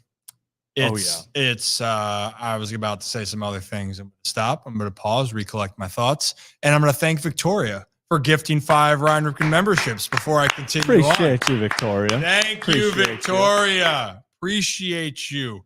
It helps us out so much tremendously with all this. But to continue the conversation, the Baltimore Ravens and this offense, it's legit. You got the number 1 running back in football. To me, you have the MVP again in Lamar Jackson right now. But then also there's talks that Zay Flowers and Lamar Jackson might be a quarterback wide receiver duo, getting some national recognition from Dan Orlovsky and Harry Douglas on ESPN and on Get Up. So those 2 former players, now current NFL analysts, had a list. And they had a list, Zach, of 5 quarterbacks and wide receivers. Yep, and we got it right here. There it is. Bada bing, bada bang. So right there you can see, according to Dan and Harry, number 1, you got C.J. Stroud and Nico Collins. At 2, Joe Burrow, Jamar Chase. 3, Baker and Mike Evans. And at 4, they have Lamar Jackson and Zay Flowers and Sam Darnold and Justin Jefferson to round it out. Names that aren't on that list. Dak Prescott, CeeDee Lamb is one of those. Jalen Hurts, A.J. Brown. Jalen Hurts and A.J. Brown. Guys like Goff, Amon-Ra. I mean, there's a lot of talented players not on this list, but really the only thing I would change is probably Burrow and Chase I would put first. But this is for the first time in a long time, maybe ever, we're sitting here talking about a Ravens wide receiver quarterback duo that I can say, especially the past 2 weeks, is playing like a top 5 duo in football. And you know what? Who would have thought? Who would have thought that the Ravens had wide receivers that could go out there and make some plays? I guess not. Is Zay Flowers on pace for 1,200 yards, Zach? He actually is. We are approaching the possibility. Like we're getting to the point. The Bills game where he only put up 10 yards is really hurting but if he hadn't had that, we'd actually be on pace because of the last 2. He's got over 400 yards through the first 6 games. He's on pace for just right under 1,200, I believe. And 3 of the 6 games, he has 90 or more receiving yards, and 2 of those is over 111. The 3 other games, 37 in the opener, 20 against Dallas, and 10 against Buffalo. But again, Buffalo, they just ran the ball. They ran the ball. They were winning. It was all good. But that's just the interesting part here. You know what, connection wise, like when AJ Brown's healthy, Jalen Hurts and AJ Brown, I got to say, like that, they're really good. I am happy for Sam Darnold and Justin Jefferson. And they're saying that list right now. Cowboys are struggling, and CD and Dak haven't been on the same page that people are accustomed to. And then there's, Justin Jefferson, who people are wondering, oh, is he going to get the target? Sam Darnold has been great. Minus that Jets game, he was, every other game against some tough defenses, he's been phenomenal. And Justin Jefferson's been Justin Jefferson. JJ's been a stud. So, yeah. And I mean, we're talking about these quarterback wide receiver duos. And I think that kind of leads into a next conversation of potentially some new wide receiver quarterback duos that could be a little, one's a reunion, another one maybe a new match. We'll see how it goes, but got some new hats to throw in the ring. Yeah, are they going to add to that list? And you know what? But it felt like the trade deadline came early. For real. Right? You know, seriously, the definition of when I move, you move, just like that. I mean, Jets make the move for Davante Adams, and then the Bills go, you make a move, we're making a move. Amari Cooper is going to the Bills for it in NFL sense for pennies. You know, it was for, I think they're taking on 800,000 of it. But when you think about a level of player of Amari Cooper, that's all they're having to pay for him is what, 800 to 1.2 million. Yeah, it's like league minimum, I believe. Shirts and pants. And then Davante Adams' contract is larger, but he's reunited with the guy where he had so much success in Green Bay, and that is Davante Adams. And hey, look, I think I'm not jumping on the Jets bandwagon for that, but I am jumping on the fact that chemistry that Davante and Aaron have is real. And Amari going to the Bills with Josh, that he can only get better from where you were in Cleveland. And Josh is one of the best quarterbacks in the league. And Amari, actually, I've seen a stat, and I got to find it. I think Amari Cooper for explosive touchdowns of 30 or more yards is only behind Tyreek Hill. Yeah, Amari is underrated, one of the top wide receivers in football, especially obviously this year with everything going on in Cleveland. It hasn't looked like that, but don't get mistaken, this is a big move for the Bills. Oh, huge move for the Bills. And, you know, the Browns were throwing the ball well too.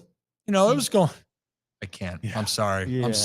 I'm sorry, Cleveland fans. It has been brutal. And from a guy where I thought that Amari was going to be eaten over there, well, that ain't happening. They move on from him. And they were trying to trade him anyway for Brandon Ayuk and all the reports going out there. And Brandon Ayuk said, I don't want to go to Cleveland. I don't want to deal with that. Good move by him. Yeah. But we're seeing good things. But actually, the one thing that I'm curious about Davante Adams, Zach, is who was on that list. You know, and we know that the Jets was his priority, but I guess maybe one that he didn't mention on his list. But Davante Adams was on with Kay Adams on the Up and Adams show, and he kind of revealed who he gave the list of teams to the GM. So let's play that clip for you. Pretty much the media had it right, though. It was like Buffalo, Pittsburgh, Saints. Yeah, well, those are the ones that got involved. Those are the ones that I wrote down on a little piece of paper and handed to the general manager. Those are the ones that were interested, and just so happened that the Jets were my number one choice, and they were probably the most interested, or clearly the most interested in me as well. So I have a question. Were the Chiefs on the list? Negative. No. That was talked about, but I mean it's tough. I don't want to say anything crazy, but the Chiefs were not on the list. Yeah. So the Chiefs not on the list. Interesting. Well, I mean, I couldn't do that if I were the Raiders to trade it to the Chiefs and make them. It makes sense. I would be so mad for the rest of the NFL. I would be pissed. Why? They don't need him like they do, but they don't. They do not need that man. No, with Patrick Mahomes and Andy Reid. No, not at all. And once again, I just don't think the Raiders, even if he would have said the Chiefs, they would have been like, we're not trading him in division. It's just not worth it if you're Las Vegas at all. I mean, it comes to that point where why would you, if I get where they're at, but there were so many other suitors. And obviously I feel like everyone kind of felt like it was always going to be the Jets. So with that aspect, but I saw no way. I'm just glad it didn't. He understood he wasn't going to KC. Yeah. And I mean, he said like the number one option for him was going to the Jets. And I thought it was funny as hell that Davante's just popping in there. I guess he's staying with Aaron Rodgers at the moment, or as they're getting everything situated. But, and also Baltimore wasn't a team that was really considered. And I wish that he would explain. There was one thing I want to know is why did you tweet out or Instagram Edgar Allan Poe? I would just like to know. I think he was just trolling. Oh, definitely Without trolling. a doubt. No Without doubt. a But doubt. this is actually now the most pressure that the Jets are going to be under, specifically, not even the Jets, Aaron Rodgers and Devontae Adams. Like, they are banking and praying. This is the last chance for them. You fired your coach. You change your offensive coordinator. You're bringing in your best friend, wide receiver that you had all the success with. You have then now Garrett Wilson, Devontae Adams, Breece Hall. You know the offensive line is a struggle, but there's no excuse. There wasn't really one before, but there's no excuse for the Jets, which is still, despite the loss, they could still win that division, but they got to win some games. And please, I think anytime touchdown score for Devontae Adams against Pittsburgh, start on Sunday night. Yeah. Start on Sunday night for us, please. And are the Steelers really going to go away from Justin Fields? I think so. Although I do like Justin Fields' response. He said today, if he would have played better, there wouldn't be a quarterback controversy. So, I mean, he owned up to it. I personally don't understand it. You're sitting at 4-2 tied for first place, and it's a 25-year-old quarterback versus a 35-year-old quarterback. I just feel like he hasn't hurt you. Like I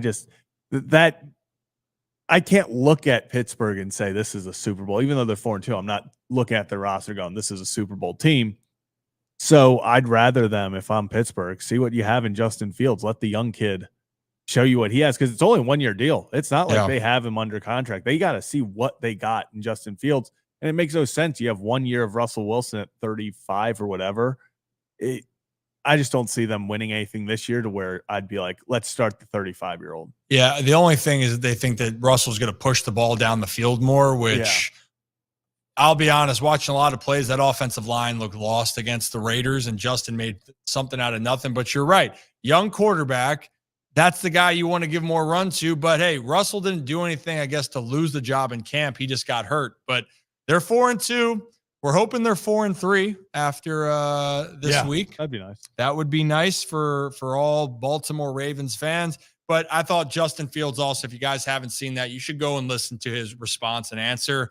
The maturity, honestly, I don't know why you wouldn't want to root for that guy. Perfect answer. That's why it sucks he's in Pittsburgh. Yeah. But you know what? Like, it's not that I obviously love the Ravens, but I got so much respect for like Tomlin and Fields and those guys. Yeah. I don't want them to win against the Ravens, but I do appreciate respect how they do things. It's a very mirror image of the Ravens. Yeah, and you know what? And I'm seeing this, John. What do you think the Ravens will trade for? We got time to think about that. People are saying, does D-Hop get on the move? Yeah. Would the Ravens go after a cornerback? Would they go after a pass rusher? I saw Max Crosby getting thrown around, but no one's getting Max Crosby for what the Raiders would want. And I think that guy embodies too much of what the Raiders want to be, but they don't know what they want to be.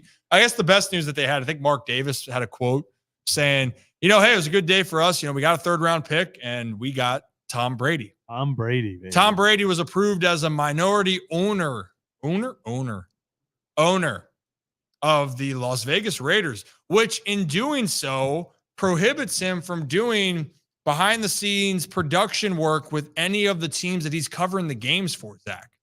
Yeah, so I'm actually going to pull up real fast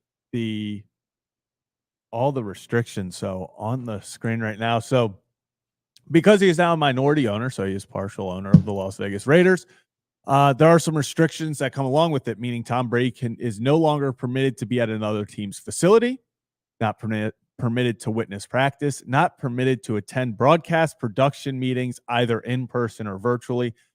That's probably going to be an issue with the whole he's a broadcaster. Yes. Prohibited from publicly criticizing game officials and other clubs. Once again, could get dicey as someone who commentates the game. Subject to NFL's gambling policy and subject to NFL's anti-tampering policy. So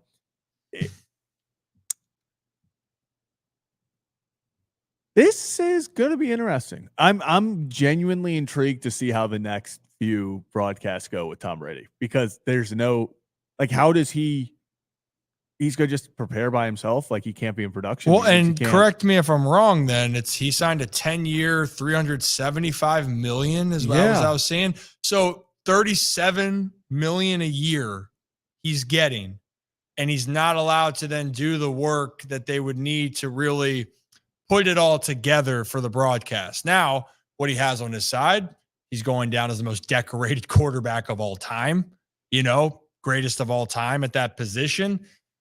So, yeah, he's going to see the game from a different lens, but it is the first time for him broadcasting, and it is a different perspective, and not being able to do that, that's different. That is very different. I don't know. I'm curious what the long-run plan is going to be for Tom.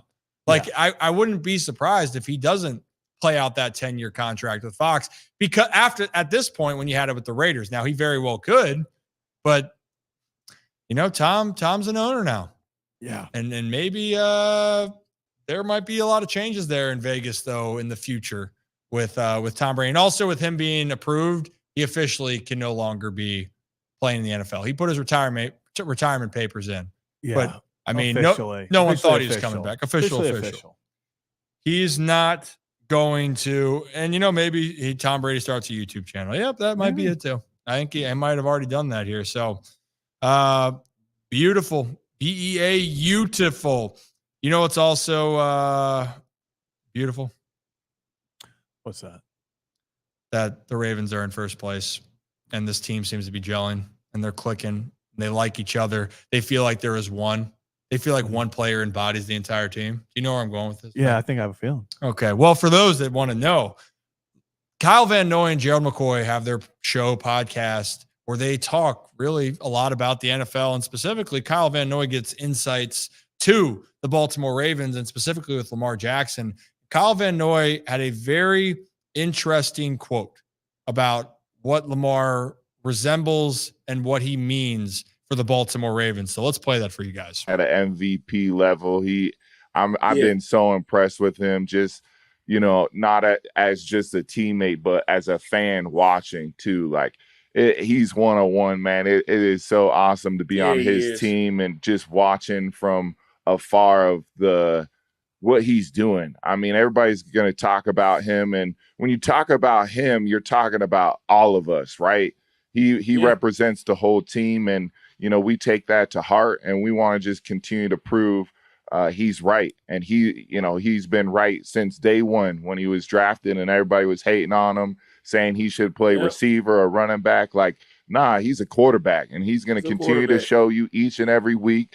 Keep dotting him up on the field and keep running the rock, being that dual threat quarterback that is changing the game. He's changing the game. Changing the game. But the reason why I love having people, and the reason why we have some of these reaction videos, is to talk about what players are saying, because that's the biggest thing. Buck Showalter just talked about what it's like in the moments, perspective in the moments. Kyle Van Noy is displaying to everyone out there that Lamar Jackson, from what everyone might be thinking from the outside, and I think the perception started to change for Lamar, but the leadership that he's bringing, the evolution, not only from his game as a player, but leadership as a player, has continued to grow. And who the Ravens are, is embodied by who Lamar Jackson is. And I think that is so damn cool. And that even goes to show me, Zach, this team, when you're talking about being a team, there's a lot of love, there's a lot of respect, and they also believe in this guy to help take them to the level that they're trying to go to. Yeah, and I think that just shows you the type of teammate Lamar Jackson is. Obviously, it shows you the type of teammate Kyle Van Noy is, but this entire team wants to prove everyone wrong for Lamar Jackson. He talked about Lamar embodies his team. This team is Lamar Jackson, and they hear the stuff. Like, if you think these football players, these NFL players, these MLB players, NBA players, whoever it is, don't hear the noise, the things said about them, they do. They know what's being said. Kyle Van Noy's online. He knows the things being said about Lamar Jackson. They all see the stuff. Lamar knows what's being said. So the fact that they all take that so personally and saying, hey, we're going out here and we're playing, because not only do we want to prove that this guy is the right guy, we want to help him get there, because it's going to be that much sweeter when they hoist that Lombardi, when they have finally accomplished their goals, because of all the negative things, because of all the noise that's led to this. Yeah, it's really been fun. And I guess it's been very enjoyable for me personally to kind of watch that, because I guess I've told you this, Zach. I mean, just coming from growing up in the sports world, with my family, and then being in locker rooms, being behind the scenes, and understanding maybe the pressures and expectations that are put on athletes, and then my own experiences. I always feel more for guys, and a guy like Lamar Jackson, where from the beginning, people doubted him to be what he could be, being a top quarterback. They didn't think he could play the position.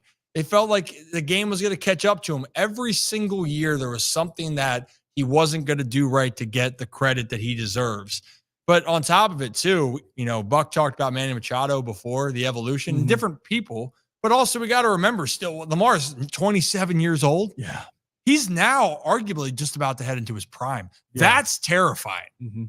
That Lamar Jackson might be heading into his prime as a quarterback right now.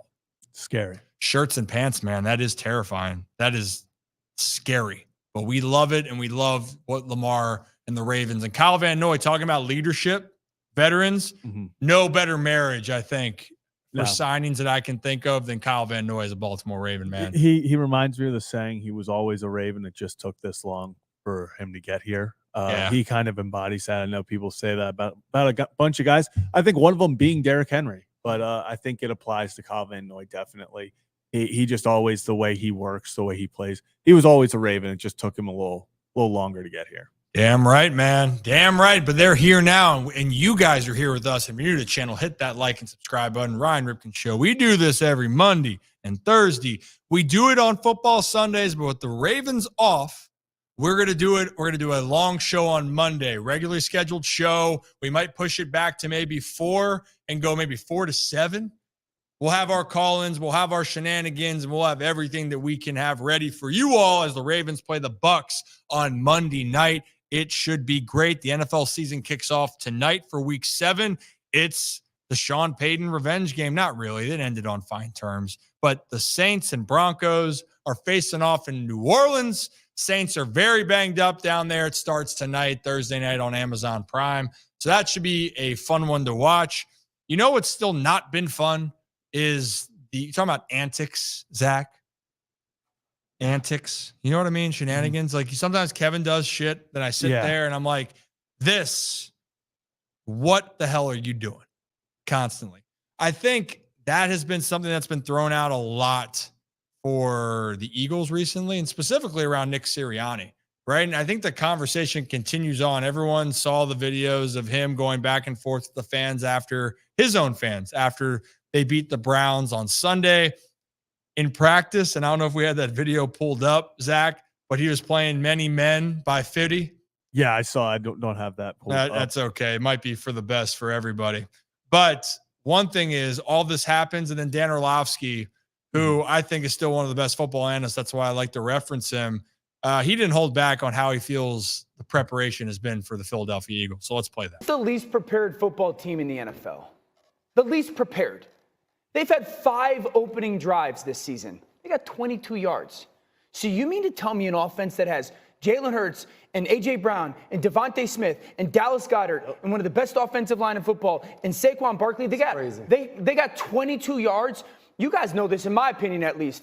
In the NFL, how you finish games is really about players. How you start games is really about coaching. You're scheming it up. You're scheming it up. The first 15 plays are scripted on how you're going to be able to have success versus the defense. They're the only team who hasn't scored the first quarter point. As a down defender, 23-0. that's our biggest fear within the game, the first 15, because we know we're going to get schemed up and it's going to be something we haven't seen. And so you're sitting there as a football team or as an organization and you see all the talent on offense. How can we not build a lead? How do we start every game slow? So right there is essentially Dan Orlovsky saying that the Eagles, for all the talent that they have, what they're doing to start off games is really inexcusable. Now, we know there's professional athletes. You got to go out there and play, and there are things on the players, but you just heard, it seems like the first 15 minutes in their eyes is schemed up. That's your Yeah. preparation and game plan. Zach, the Eagles, granted, I will say they haven't had A.J. Brown, but they have had some other of the big pieces there. And it's an extremely talented offensive line. I know you have some thoughts. I can already see it brewing. Yeah, I mean, I've said this every time we talk about the Eagles. The Eagles dropped the ball this offseason. They should have fired Nick Sirianni. It's a clown show there right now. You talked about the many men after he gets into it with his own fans. You've seen time after time when he wins, he's the best ever. When he loses, it's other people's faults. It's why are you guys putting me in a microscope? Why are we booing? We don't like booing. It's just over and over and over again. We've gotten to the point where the only time Nick Sirianni is in the news is because of some gimmick, because of some reaction he had, whether it's fighting with opposing fans, his own fans, getting into it with guys on the field. It's just over and over, and the results aren't there to get away with it. That's the biggest thing. Is it worked? He has this different style of coaching. And it worked. It worked the first year and a half. But the fact of the matter is it's not working anymore. It seems like he's lost half the locker room at least. It feels like there is a disconnect. They don't have faith in him as a coach. You see it on the sidelines. It's just over and over. It just seems like the best thing that Philadelphia could do is fire him. And it should have happened in the offseason. And if they, in my truest belief, if they want to save this season, they have to fire him after this game. Now. And correct me if I'm wrong, they're playing the Giants this weekend. Yeah, like if they lose to the Giants, Sirianni's got to go. Well, and this is a game where, one, it's a revenge game for Saquon, and he's not going to say it. He was he said all the right things. This rivalry is still going to be there before or while I'm here and long after I'm gone. That game means something to Saquon going on here. So we're going to see what unfolds here. But what we do know is that Eagles offense, talent-wise, you could argue them being at the very top. When you look at their skill position and the offensive line that they have, yes, they lost Jason Kelce as their anchor at the center position, but you have almost every other piece that you would need to have success. Now it is, can you put that together and can you stack up wins? And if you can't, tell you what, team that's starting to figure it out here is the Washington Commanders. And that's the same. I said it last time. Who would have thought in 2024, the most stable organization right now, as far as the trajectory of where they were going, was the Washington Commanders in the NFC East. Yeah. The NFC East is just every team, like you said, besides the Commanders, you could argue is just in a horrible spot. Whether it's the Eagles and you're sitting there, is the coach the right, do you have leadership? Is this the right group? They go to Dallas, and that's just everything that just has blown up in their face. Then you obviously have the Giants, Daniel Jones. You have Malik Neighbors with the concussion. It just feels like that they're just kind of waiting out this season. Like, they've got some talent on defense, but I don't think they really think they can win with Daniel Jones. So they're just kind of in a waited out period. The Commanders are the team to beat. I mean, it really does feel like we're heading into week 7, and it feels like the Commanders are kind of a firm hold on that first place in that division. And I'll be honest too.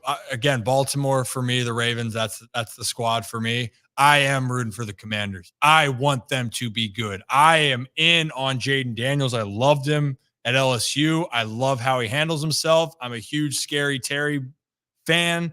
I want to see them do well, not against the Ravens, but everything else, love to see them. And it's great for the region too. We got a lot of fans that are Washington fans, that are Oriole fans, a lot of Oriole fans that are Ravens fans. People helping people here. Switching notes for a second. I don't know if you just saw this. Steve put this in. Yeah. Tony Bennett, head coach at the University of Virginia, men's basketball, is retiring immediately. Just had a press conference, or he's having a press conference. Having one tomorrow at 11 a.m. Wow. Yeah. So original thoughts, obviously, or hope everything's good with him. Yeah. Because it's obviously so close to the season. You'd think that this is not something that was really planned. So hope everything is good with him. But yeah, this is especially in college basketball, this is a massive shakeup because UVA, Tony Bennett is one of the premier coaches. He is. And actually, first off, like you said, I hope everything is okay. Yeah. And I hope that everything is, that it's just for the right reasons. You got to step away. Usually when it's this abrupt, something either is going on personally, health-wise, or there's other things that that we do not know about. So I hope and pray that all of that is good. My experience is, Zach, with Tony Bennett. I met him as a sophomore. I went up to his basketball camp. It was my sophomore year of high school. And this was right before UVA really became who they were, which is one of the premier basketball teams where they had a style and brand that they played. They were going to play defense. Sometimes it looked ugly, but then they could knock down some threes, right? Mm-hmm. But he transformed that program, and they turned into a national champion, and they were one of the best teams for the last decade. So hope the best for Tony. Really curious, though. We got to keep our eyes on that. Yeah. And for those that are wondering, because they say how much you're going to cover, we are rooted in baseball and football, but we are going to get into college sports here in basketball season. We sat down with Brenda Fries about a month ago, but we just released the episode, so that's out on YouTube right now. And Brenda Fries, by the way, is awesome. She's amazing. And we're going to go down to College Park and talk with more Terps in the future. So stay tuned on that. The basketball season should be a fantastic time. And actually, talking about that interview with Brenda Fries, let me play you guys a clip here real quickly of Brenda Fries talking about, this is one of my actually just favorite moments. This is There's a lot of great clips, but this is one of the moments, and this is a great lesson for everyone. Childhood memory. Brenda didn't want to go to this event, and the theme, it's bigger than you. So let me play that for you guys right now.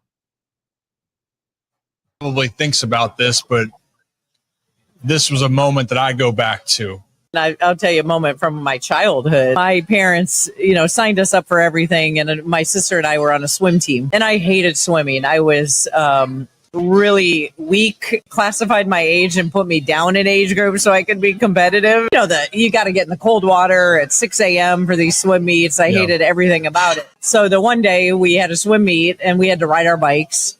And I intentionally made sure that we were late because I didn't want to be in the swim meet. And so as soon as we kind of pulled in where we were supposed to go into, the bus was already gone. Yeah. Left my sister and I because we didn't get there on time. The next day at the pool, they had lost by, 1 point. And you got points just by being in events. And so it was for me like an aha moment of oh my God, I let this team down. If I would have just showed up and put in the work. And it was such an early point of my life, so impactful. I use that with my boys all the time, is it's bigger than you. There it is. It's bigger than you. And also why I love Brenda, she's just so real.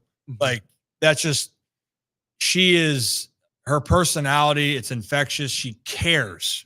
Her theme with that team, and the reason why they've had a lot of success, they care about family relationships, and it's a common thing. It's bigger than you.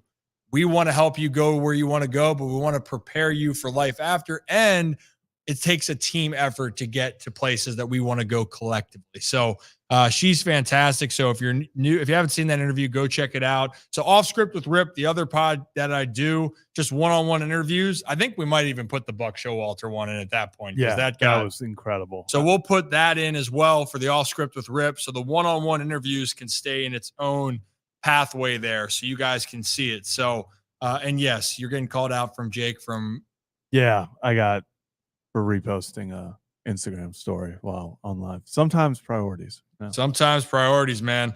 We got a lot that we've gotten into so far. So Nick Moore says he's going to join us at 5.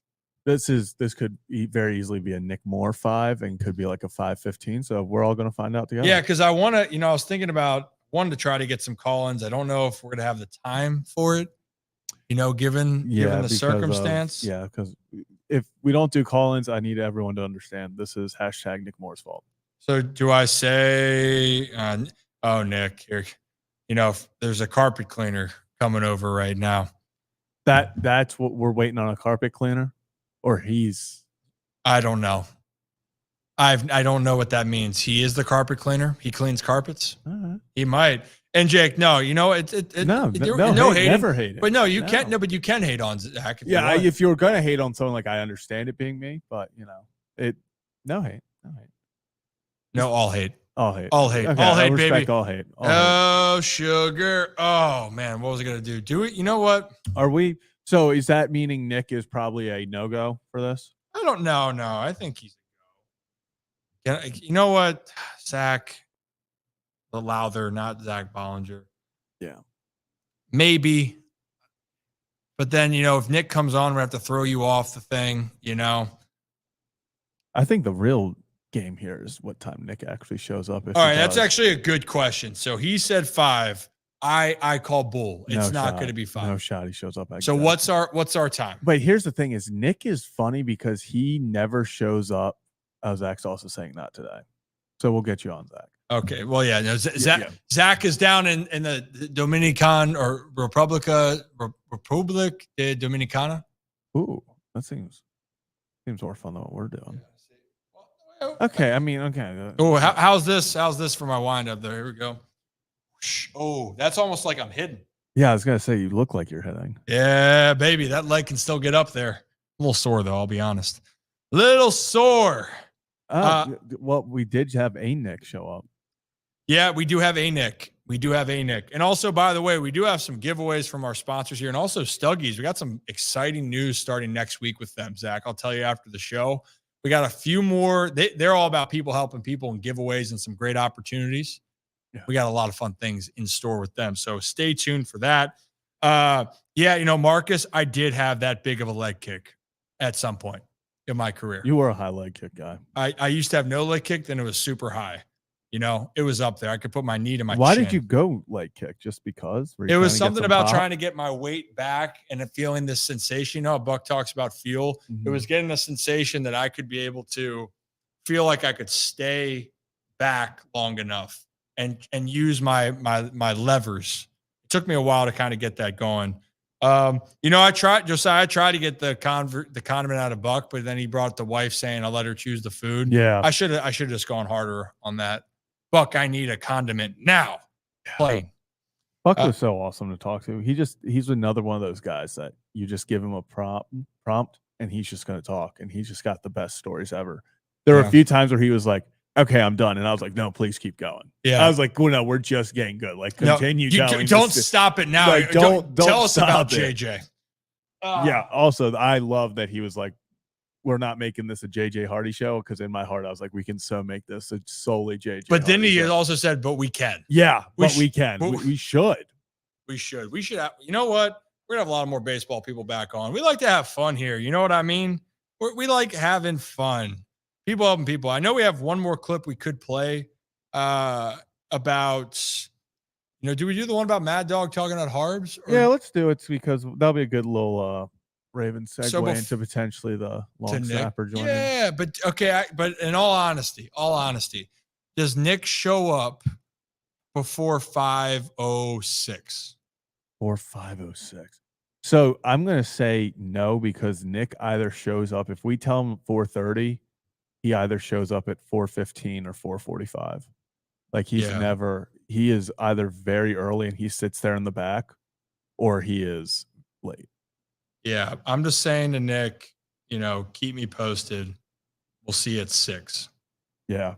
Actually, he probably would show up. Yeah, I'm not going to say 6. Yeah, I was going to say don't, because then that will confuse him and he will show up. Can't do that. Don't do that. No drama. No drama. I also will say, I think it's so funny when Nick texted in the group chat, like legitimately like 23 minutes before kickoff last week. Oh, he did? I didn't see it. He put something, like we were walking into the stadium and he like sent something, and I texted him. I said, no, phone's in the locker room. Yeah. But it's just, the mind of Nick Moore is incredible. Hey, you know what? He was locked in, had some great snaps, man. I'll tell you really what. Was. Really good. Don't think he reached 19 miles an hour, but that's for a different time. But why don't we play the Mad Dog clip real quickly? So Chris Russo, Mad Dog, was on ESPN and talking about a comment Tony Romo made during the broadcast between the Ravens and Commanders. And it was about, Tony Romo was praising how he thought that John Harbaugh was a top 10 coach of all time. And Mad Dog took offense to that. So let's play that clip for you. Harbaugh must have took him out to dinner on Friday night. During the game, he says, I swear to God, I couldn't believe it, that John Harbaugh is one of the top 10 coaches, without a doubt, in the history of pro football. What? In there, have you heard of Don Shula? Have you heard of Chuck Noll? Have you heard of Andy Reid? Have you heard of Bill Belichick? Have you heard of Weeb Eubank? Have you heard of Vince Lombardi? Have you heard of Paul Brown? Have you heard of Bill Walsh, Bill Parcells, Joe Gibbs? You want me to continue, please? How does anybody, he's getting $17 million a year at Northern Illinois. Did he read a football book? For crying out loud? Did he ever watch Cosell do a Monday night game with Shula coaching against Pittsburgh? I mean, how in the world could you go on TV and ruin my Sunday afternoon and not put even Saturday's the top 10 Hall of Fame football coach? How in the world? I could not believe it. I said, Tony, and Jim's too polite, Nance. He didn't correct him. Tony, come back to me, please. I understand that you are a big quarterback in the NFL. I mean, Shane Gailey's better than John Harbaugh for crying out loud. That is number one. So I understand the point of making, all right, there's a lot of good head coaches that have coached in the NFL. You know, so Mad Dog, and that's kind of he's playing into his Mad Dog role. What's he mad about that Tony Romo was saying he's a top 10 coach? Well, how about this, hypothetically here? What if the Ravens do win the Super Bowl this year? Mm-hmm. Harbaugh's got 2 Super Bowl titles. Yeah. And I know all of that, but the success that Harbaugh and the Ravens have had, if he were to get 2 more Super Bowl rings, I don't think, if you want to say right now he's not in that top 10, like I doesn't bother me either way. He's a lot of great lists, but things could change. Would Andy Reid have changed very quickly when he went to Kansas City? Everyone thought he was a really good coach in Philly, but couldn't win the big game. Now he's won 3 Super Bowls with Patrick Mahomes, right? It's 3 now, right? Yeah, and that's the biggest thing is like John Harbaugh realistically could coach for another like 15 years, 15, 20 years. So, you see guys like Belichick and them. Like if Harbaugh wanted to go another 10, 12 years, I think, we've talked to Nick Moore about it. And Nick's like, no, that guy they are going to have to drag him off a football field before. Like this is not Harbaugh's not in a few years going to be like, that was fun. We're going to go. Harbaugh's in this for the long run. And you named with Andy Reid. Andy Reid was not seen as like one of the greatest of all time. He was seen as a top football coach in Philly. And it was like, no, that's a damn good football coach. Now we bring up Andy Reid as a top 5 of all time. Just like that. Yeah. So I think Harbaugh's got an argument that he could potentially be on there. Like you said, it would need another Super Bowl, maybe 2. But, I was just looking up. When you look up all-time rankings for wins, Harbaugh's win percentages and just over the periods of time he has it's impressive. He's one of the better all-time win percentage coaches. So is he top 10? No, probably not. But will he have an argument? Can you say he is? Yeah. So I don't think it's that ridiculous. No, but that's the thing. And Zach, I will not. I have passion, Zach, but for me, you want me to go yell at the camera? Do you want me to get up in there? It's not going to happen. I don't have the energy for that at this moment in time. Maybe when Nick comes on and pisses me off, then I'll get up in the camera and talk about it. But overall, to close it out, Harbaugh, for all the things, and everybody has their certain thoughts with coaches. Harbaugh is a very damn good football coach. He's going to go down as being one of the better head football coaches in the game of the NFL. And if the Ravens were to win 2 Super Bowls in the next 4 years, which, man, could you imagine? Could you imagine? Let's get to a Super Bowl first. Get back to a Super Bowl again. It changes the entire discussion just like that. You mentioned Andy Reid goes to Kansas City and they win not 1, not 2, but now 3. Andy Reid is going to go down as one of the best coaches.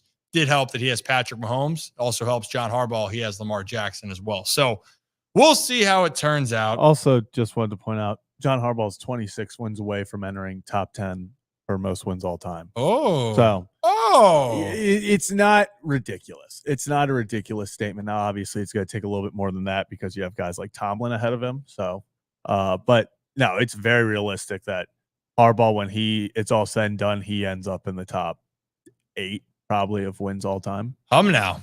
And the Harbaughs are different. They have to literally be dragged off. Yeah. If you offered Jack Harbaugh, be like, if John was like, hey, Dad, I got something I got to do this week. You mind coaching this team? He would in a heartbeat. In a heartbeat. It would be Jack Harbaugh would be running off on that field.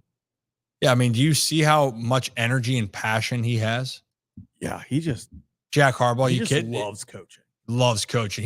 The energy. You also can say, like, you can see resemble your parents, or you can see where you get it from in your parents. You can see where the Harbaughs get it from with Jack. Yeah, you see where that passion comes from. It's definitely not a question. Yes, but there is a question. Apparently, you have a stripper pole behind you. I think they're talking about. Yeah, that's what I'm saying. Yeah, it came. Why did you were? I was the only one built in. Built in. They don't make these just anywhere. They don't. There's literally one behind you. Yeah, so we both got stripper. Yeah, that's for Rip After Dark. That's when we really turn the lights down and see what happens here. Yeah, good stuff, man. 5:04. We think Nick's making it. No, and you know what? Because we're gonna have some great call-ins here, and I told Nick keep me posted.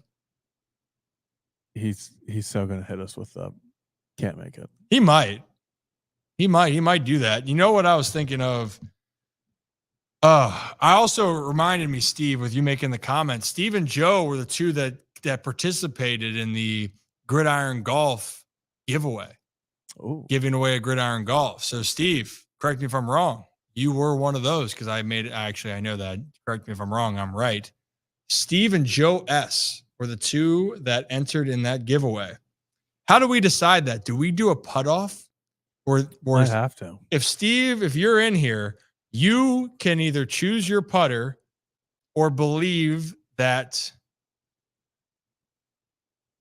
one of us is going to make the putt. Yeah, we got this set up. Oh, we got it. Oh, we have it set up. Yeah. I'm curious because that'd be a great way to decide. Yeah, we're talking about you. We're talking about you for the Gridiron Golf. You and Joe S were the two contestants that said, and we're going to give away a game. And what's a better way to give away the game than for you to pick who you think can make a putt in 4? Zachary, I know who Steve's going to choose. It's not going to be me. That's a lot of pressure, but pressure bursts pipes or it makes diamonds. Excuse me? Pressure bursts pipes, but it also makes diamonds. Interesting. Yep. Did you get that from Buck Showalter? No, but he probably. Oh, he's choosing you, Ryan. So 4 putts. Pressure's on. So Steve, how about this? 4 putts for me to make it. If I make it, you win it.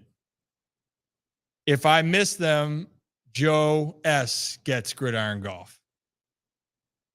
I love this. This is why we do this. Yeah, screw Nick coming on now. Yeah, how did Nick? He's down. Yeah, all right. So let's do it. So Steve, if I make one of the 4 putts, you win the Gridiron Golf. Okay? If I miss one of the 4 putts, Joe S wins the Gridiron Golf. Woo! Oh, man. Could you imagine in this economy? All right. Oh, it's good. We got Kevin down there already watching the game. Kevin's already down there. Kevin's already there. Here we go. Who need? Putter should be. We are currently looking for the putter. Oh, it's right there. It's blending in.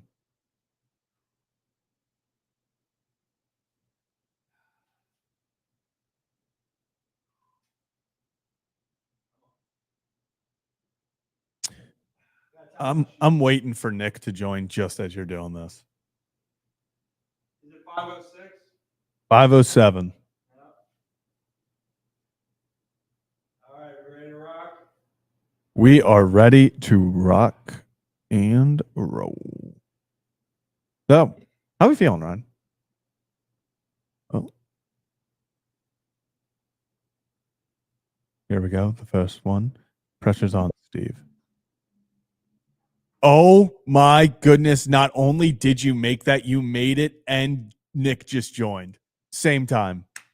Miracles do happen, people. Miracles. Oh, it got blurry, but. Oh, well, like I meant when you were walking up and. There we go, Steve. So congratulations, Steve. Here we go. Let me put that. Oh, I hope Nick saw that. I don't know if Nick saw that. Nick definitely didn't see that. He literally, you putted, and as you like hit the putt, I heard the thing in the. Oh, no I was chance. like, there Yeah. it is. Nick didn't get to see greatness. He didn't. Nick also got a new setup, it looks like. He did. He did get that new setup. But hey, Steve, hey, I'm a guy when it matters most. When actually I let Kevin win sometimes because I like to get my workout in, man. Sometimes I'm driving around, but when it matters the most, I'll make it for you, right? But hey, congratulations. I got to figure out how to get your contacts so we can send you a Gridiron golf game. And we're actually bringing this to the tailgates at some point here. Have to. And we're going to find different ways to get people involved with this. Rick, haven't been practicing, man. I was just ready to rock and roll. Just ready Stay to rock ready, and so roll. don't gotta get ready. Yeah. Scared money don't make no money. Is that Meek Mill? I think. Yeah. I really thought about Zach, but you know what? You didn't. You had a good feeling about Ryan. It's a lot of good things. I accept. I And probably would have shanked it. Yeah, and you know what? You know a person that we would not trust is future Pro Bowler for the Baltimore Ravens, Mr. Nick Moore, showing up at 5:09. 5:09, just as we also said. What's up, fellas? You like this setup? Yeah, I know. It's a nice look, huh? You're looking good, man. Hey, it makes me look pretty good. Brad did a good job hooking me up.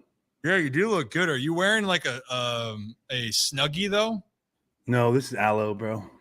Okay. Shout out Aloe if they want to sponsor me. I'm ready. Oh well, let's shout out Aloe. Did you see me sink that Gridiron golf putt? Steve just won the game. Did you see that? I did. Yeah, I did. It was a good putt. It looked really nice. It's really good. Some people are made for pressure. I mean, are made for pressure. Squirrel, baby. A blind squirrel. How do I sound? Does it sound good? Do I need to put this closer to my mouth or what? No, don't put it closer to. Don't put it in your No, mouth. Stop that. Hey, Nick, how you doing, bud? You also it worked out because we had Buck Showalter on for like an hour, just shooting the shit about baseball and minor league stories. We talked about bus rides. Do you have a minor league bus ride story that you can remember? Man, listen. One time we were driving. I think we were going to Vermont. Play the Lake Monsters?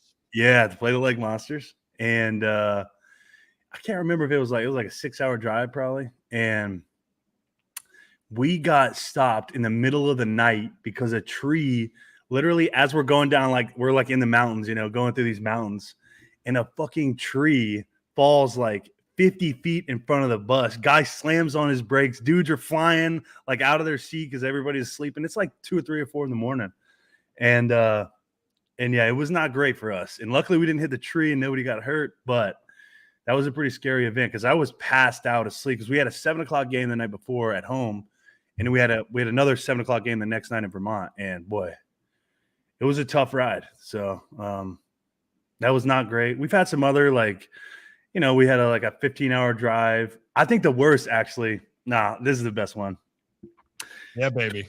2013, we're playing. I'm with the Greenville Drive. It was like I was on a team with like Mookie Betts, Henry Owens, Travis Shaw. Like there was a lot of studs on the team, right? Mm-hmm. And we're playing Rome Braves, and we have a 7:00 game of Rome Braves. Brian McCann was doing a rehab, so the place is like slam packed. We go into extras. Brian ends up hitting a walk-off double. They beat us. We don't get out of there till like 1 a.m, and we're going to Charleston, West Virginia, to play the West Virginia Power the next day. Damn right. So we get on the bus, and everyone's just like beat, exhausted. It was like our 15th game in a row. We have to play this game, one more game, and we got an off day. So I'm sitting on the bus with Mookie Betts, and I think him and I took a whole bottle of Tylenol PM, and it did the opposite of what it was supposed to do. It's prescribed for sleep, and your boy was not sleeping. I remember we were probably, it was a 9-hour trip, and I think we were probably 5 hours in, and Mookie and I are sitting next to each other. I'm next to the window. I'm leaning up like this onto the chair in front of me. Drool's just coming out of my mouth. Like I'm like borderline on drugs at this point because I took so many Tylenol PM. It's like coming out of my mouth. I remember he was doing the same thing. We kind of hit one of these like bruh. And it was not great. We ended up getting in at like 2. We ended up getting in at like noon. Game's at 7. And let's just say that was the beginning of the end of Nick Moore and beginning of the start for Mookie Betts. So I don't know if it worked out for better. So hey, you guys both made it to the top of the game in what not maybe the way you anticipated, but Mookie playing in the championship series right now. You're playing in the NFL with the Baltimore Ravens. So hey, it worked out. I mean, obviously it didn't work out for baseball, but here you are. It's the journey. I've never seen Mookie Betts in a slump since that week we were in Charleston, West Virginia. Yeah, you and I talked about this. Yeah. Yeah, this was the home run story. He never hit a home run. He's like, man, I was hitting like 150. He was hitting like 130. He's like, man, I suck. I'm thinking about I'm going to quit. Like, I was so bad.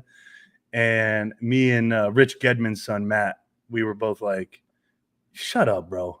Just go up there and swing the bat. And the very next at bat hits a piss missile about 20 feet off the ground, right center field, Oppo Taco, and he has not slowed down since. So good for Mookie. Good for Mookie, man. Yeah, good for him. West Virginia is a weird place, I'm telling you. Oh, yeah. Did you ever play there, Rip? Oh yeah. We had Toast Man. We had the Toast Man, baby. I think we have that interview coming out. Yeah. We released it for our Holy Shirts and Pants members, by the way. So if you guys are on the membership there, you can click join. We've had that interview out now for the last couple of weeks. It drops to everyone, I believe, this Saturday is when we're going to drop that one, tip that one off here. But John Means and I were reminiscing about the Toast Man in West Virginia. I know all too well about the Toast Man. Oh, he toasted me up because your boy – in 3 games, I think I had 10 Ks. 4-game series, I think I had 10 Ks. So he must have gone through like 2 loaves of bread. I like for that. you. Oh yeah, that is a phrase like way I never thought that'd be used. He toasted me up, and it's him actually toasting bread. He definitely toasted me up. I think we're getting a special visitor here. I can hear him in the background. Rylands. Oh. Hey now. Come here. And also Zach played there this year, and he's still there. He's still cooking it. No way. You want to come say hello? Come here. Oh, oh wait, you're caught up. Hold on. Look. Here, say hi. Look. Say hi. Look right here. Look, say hi. Yeah, you just got done eating, had some dinner. Heck yeah. What was he hanging? Oh, dude, he was eating burger, avocado, banana. He's the whole 9, bro. This guy eats like a king. He's just like his father. Oh, he said hi. Okay. We heard the hi. Hey. Well, we got the cleaner upstairs, so he had to come. He had to crash the party. Yeah, well, All right, buddy. You can't touch all this stuff. Hold on. All right. It ain't crashing, man. You're a good That's kid. funny that as Brad put, great, now he's going to grab everything on the desk. As Nick goes, don't touch everything. Nope, he's grabbing it all. All right. Brad knows from yesterday. All right, here, you got to get down. All right, I love you. Okay, thank you. Go play with your toys. Daddy will be done in a minute. So, Nick, just kind of going through my weekend, and I'm loving this Texas -5. How are we feeling about that? Bro, listen. It's Georgia, baby. We're back. Hey, what's that thing Sam Ellinger said that time they beat us? Texas. We're back. Okay, Weren't you yeah. playing that game? I was. That was my last college football game. Oh. Yeah. Well, Yeah. he's not going away. This is the Nick Moore revenge game. It's a Nick Moore revenge tour. Here No we one's go. talking. Yeah. We're great. I got to support my boys right here. Wait, wrong side. There it is. Hey, Always got Georgia. Always with the dog. Yeah, hi. Hi. Right, you're gonna do the interview with me. This is gonna be great content. It is great content already, and I'm actually Nope, don't touch that. It's going to be even better content here in a moment here, Nick. So don't you worry about it. Hey, but like good practice, body feeling good. We got so we'll be cleared up so far. You're getting ready for a big game against the Bucks. Mm-hmm. We're taking Texas money line against the Bulldogs. Cameron. That's a tough day. Yeah, but I mean overall, for the day, boys are getting ready for the Bucks. Yep. Yeah, we're getting ready to roll. We had a good Wednesday practice today, even though it's Thursday, and we're getting locked and loaded. Had some pads on. Had a little popping going on today, so we're very excited for that. Had a good punt session today. Hell yeah. Tuck was making all of his field goals, looked really good out there. So we're just tuning things up. You know, we coming off a really good week last week. Played a pretty solid game. And the Bucks are a good team, man. They put up 51 points. I think they're averaging in the mid-40s probably for all their games this year. So it's going to be a high-flying game. It's going to be a lot of offense probably. Big test for our defense, so I'm excited for that. Yeah, I mean, honestly, those guys, Mike Evans, Chris Godwin's balling out right now.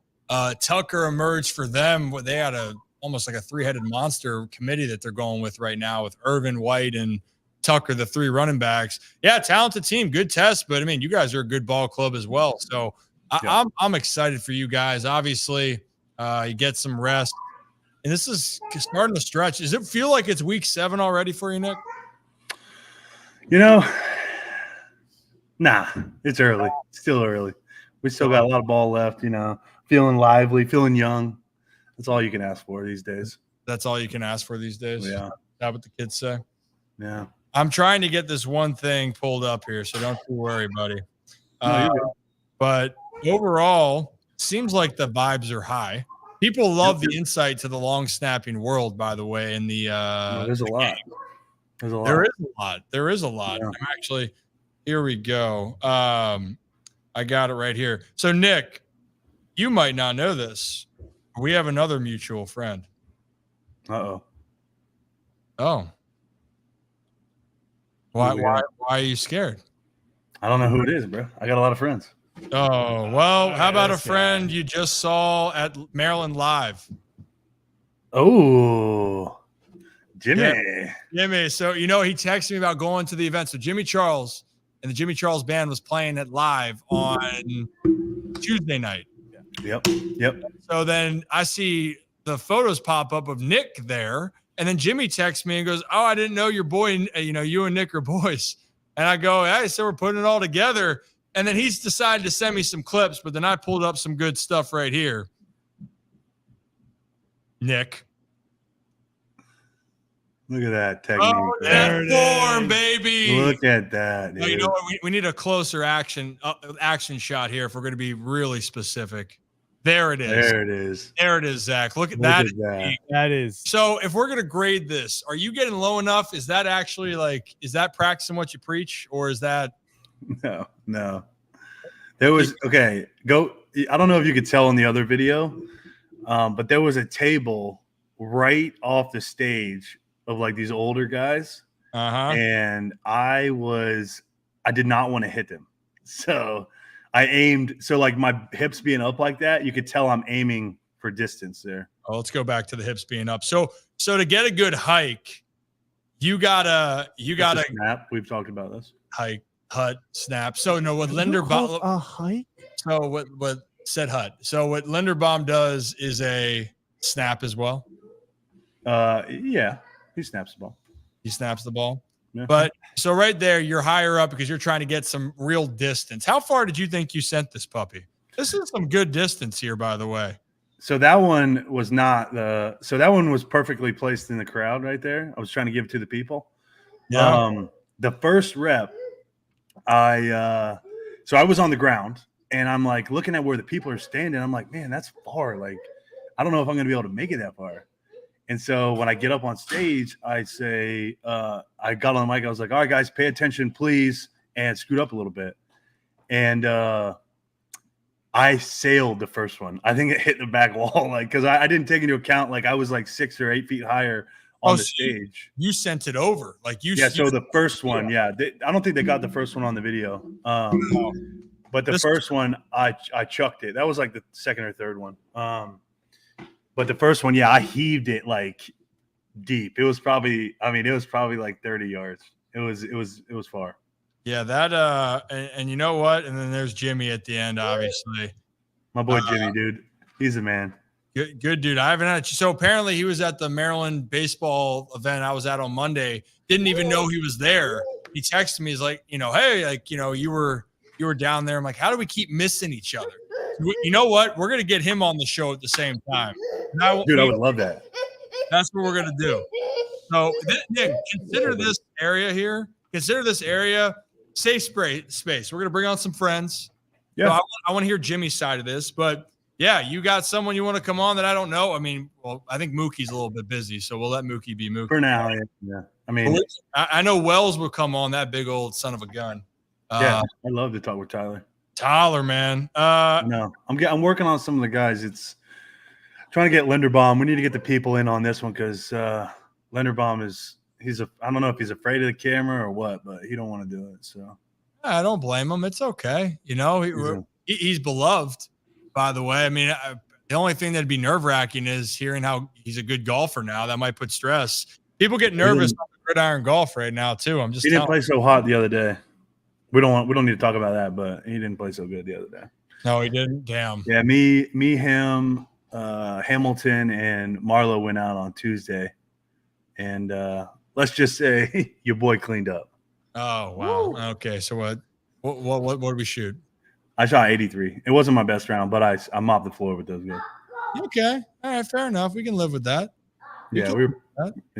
It was a nice day. I mean, I could have played better here and there. Missed a couple putts. I think I had 4 3 putts, so not ideal for the score, but struck the ball pretty well, so I can't be too mad about that. Yeah, I can't be too mad about that. So I'm proud of you, man. You're a good kid. I think I might be trying to get out there tomorrow so I can get ready for myself and yeah. You know what? I gotta make sure that I can teach you a lesson when the time comes. Yeah. I don't know if you saw this though. No chance Nick saw this. I bet my alleged son Nick didn't see this. Dan Orlovsky and Harry Douglas gave a lot of praise to the duo of Lamar and Zay, and specifically, actually, they did a top 5 quarterback wide receiver duo, and Dan Orlovsky and Harry Douglas put Lamar and Zay at 4 in all football right now. So, I mean, which I'm glad they're getting the recognition. Zay obviously was a beast this past week. Mm-hmm. But I think this evolution of what we're seeing, man, like that Lamar Zay connection's real. And it's been turning out well. And it looks like he's taking that step here in year 2. Yeah. I didn't get the pleasure of playing with him as a rookie, but he's just fun to watch, man. That guy, change of direction's unbelievable. He runs really good routes. Seems to always make somebody miss in some crazy way, like shake some stops, full stop, go the other direction. He's always shaking and baking. So he's just really fun to watch. And I really enjoy watching him. And I think him and Lamar the more reps that they're getting under their belt together, they're just becoming more and more efficient with the things that they want to get done and attacking these defenses. And I think that Zay's, he's coming off a really good game last week, had a good game. I remember the Chiefs game. I'm kind of drawing a blank on some of the in-between games, but he's always a versatile threat. Anytime he can get the ball in his hands in open space. I mean, like I said, I think he's guaranteed to make at least one guy miss, pick up, a first down here. And, for us, like he's our, he's one of our best wide receivers, one of our best threats on offense. He's a playmaker. And I just can't wait to see what he can do the rest of the season when he gets more opportunities to make plays. Oh, yeah, no doubt about it. It was just really cool for the longest time. It's just everyone saying, Zach, right, that the Ravens just don't have good wide receiver play. Zay's been playing well. Bates been getting open left and right, and the connections keep growing. What's that stat for Bate on first downs or touchdowns or whatever it is? Yeah, ridiculous. It's ridiculous. Like almost like 80% of his catches this year have been for a first down or touchdown. I mean, but it's funny. His rookie year, I believe it was his first 9 or 10 catches all were for first downs. So it's been the story of his career is even when he hasn't been stepping up as that number 2 that people kind of wanted him to be. And I think he's showing that now. He was always a guy that when he was getting involved, he was getting a big first down. It was a big catch here. It was the deep ball early in the season that kept the against Kansas City.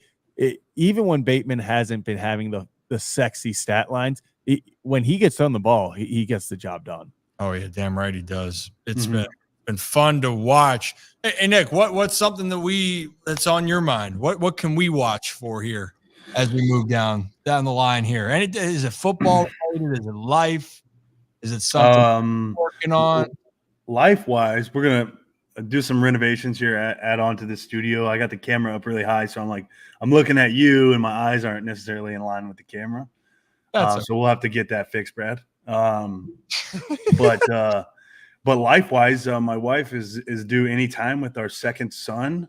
It's wild. Any day now. Declan Robert will be joining us here anytime between now and if he doesn't come naturally before the 29th of August or of October, we're going to induce. So I will have 2 little boys under 2 years old, which will just be so much fun in the house. And let's see, football wise, I think for me personally, this is a big game. They got some pretty talented guys, not quite as they're not as aggressive, let's say, as Washington was. Fortunately, we only punted one time. And the guy that was their number one punt rusher, he got hurt in the game, so he wasn't even out there on the punt. He was out for the game after the first quarter. Mm-hmm.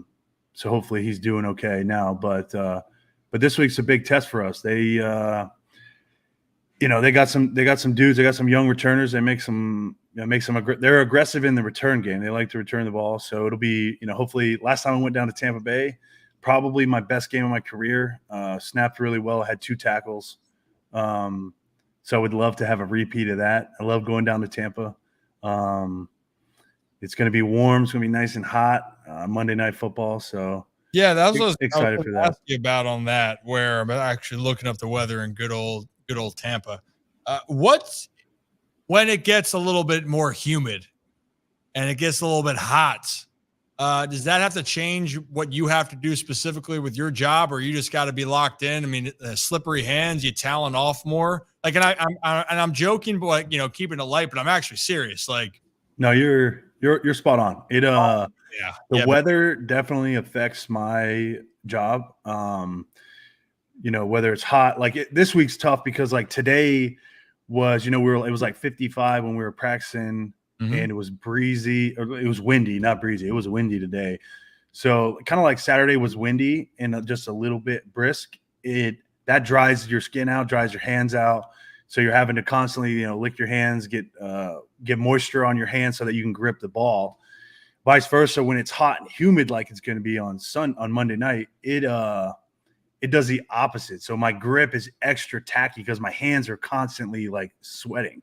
Yeah. And so I do have to make adjustments, especially on field goal stuff when it comes to getting laces and continuing to be consistent in that. I might have to adjust how I have the ball. Typically I'm like right here with like the laces are in my right hand. So I'm like this. I might have to open it up more. I might have to shift the laces in my hand just to help get that consistent lace location when Jordan catches the ball. Because that definitely, when you get that extra grip, it's tackier. You have your hand sticks to the ball more, and the ball comes out and it spins a lot faster. Yeah. So that definitely, I remember last time I went down to Tampa, it was the same kind of deal where it was later in the season last time, but we had been dealing with the cold weather a little bit more up here. So when we go down there, it was like everything at warm ups. I'm like snapping, 9 o'clock laces, which it's not bad, but it's not what I want. And it's not perfect. So it's not ideal for the operation. So you got to make an adjustment. Fortunately, I did going into the game. So I'll be looking to do the same thing this week. It's going to be hot and humid. And it's similar to what luckily for us, it's earlier in the season. So we've had a lot of these warm weather games. And Dallas, believe it or not, was probably the most humid game we've played, even though it was inside. To me, it felt like I was sticking, the ball was just not leaving my hands. It was like that dude in the replacements. He scores a touchdown. And he's like throwing it like this and he kicks it off his foot. So, that'll be the adjustment. It's great for punt because it helps me spin the ball really tight and it cuts through the wind and it, makes it look nice and pretty. So yeah, we'll definitely be making an adjustment with that. Yeah. I'm excited to kind of see how it all works out. I mean, obviously it's everything you're prepared for, but it is another factor that you have to deal with because of where you are. And you know what? I guess it's just cooking in Jerry's world, but I guess everything's cooking in Jerry's world except the actual Cowboys. They're getting cooked. They're not cooking right especially now. At home. Yeah, you said it, man. Yeah, it's been rough. Well, also then Jerry Jones, it's been tough. He went after got a little heated on a radio show the other day, but I digress. Hey, Nick, before we let you get out of here, any other Zach, you got any other thought real quick? No, I just wanted to make sure we were all on the same page with Texas. Texas. We got that. Oh, line. yeah. Totally. You Yeah, know- right, bro. The freaking dog's on top, baby. Okay, heel, Nick. It's okay. You know, and actually, since it's Throwback Thursday, Yeah. I was thinking about this. You got some dog clips of your boy? No, I don't got dog clips for your boy right now. Actually, in the future, I will have dog I thought clips. you were throwing back. My bad. No, well, I was just throwing back, maybe just for what I want to know about your actually, hey, Bear Arms. Thanks, Shout out Bear Arms, man. Hey. Appreciate you.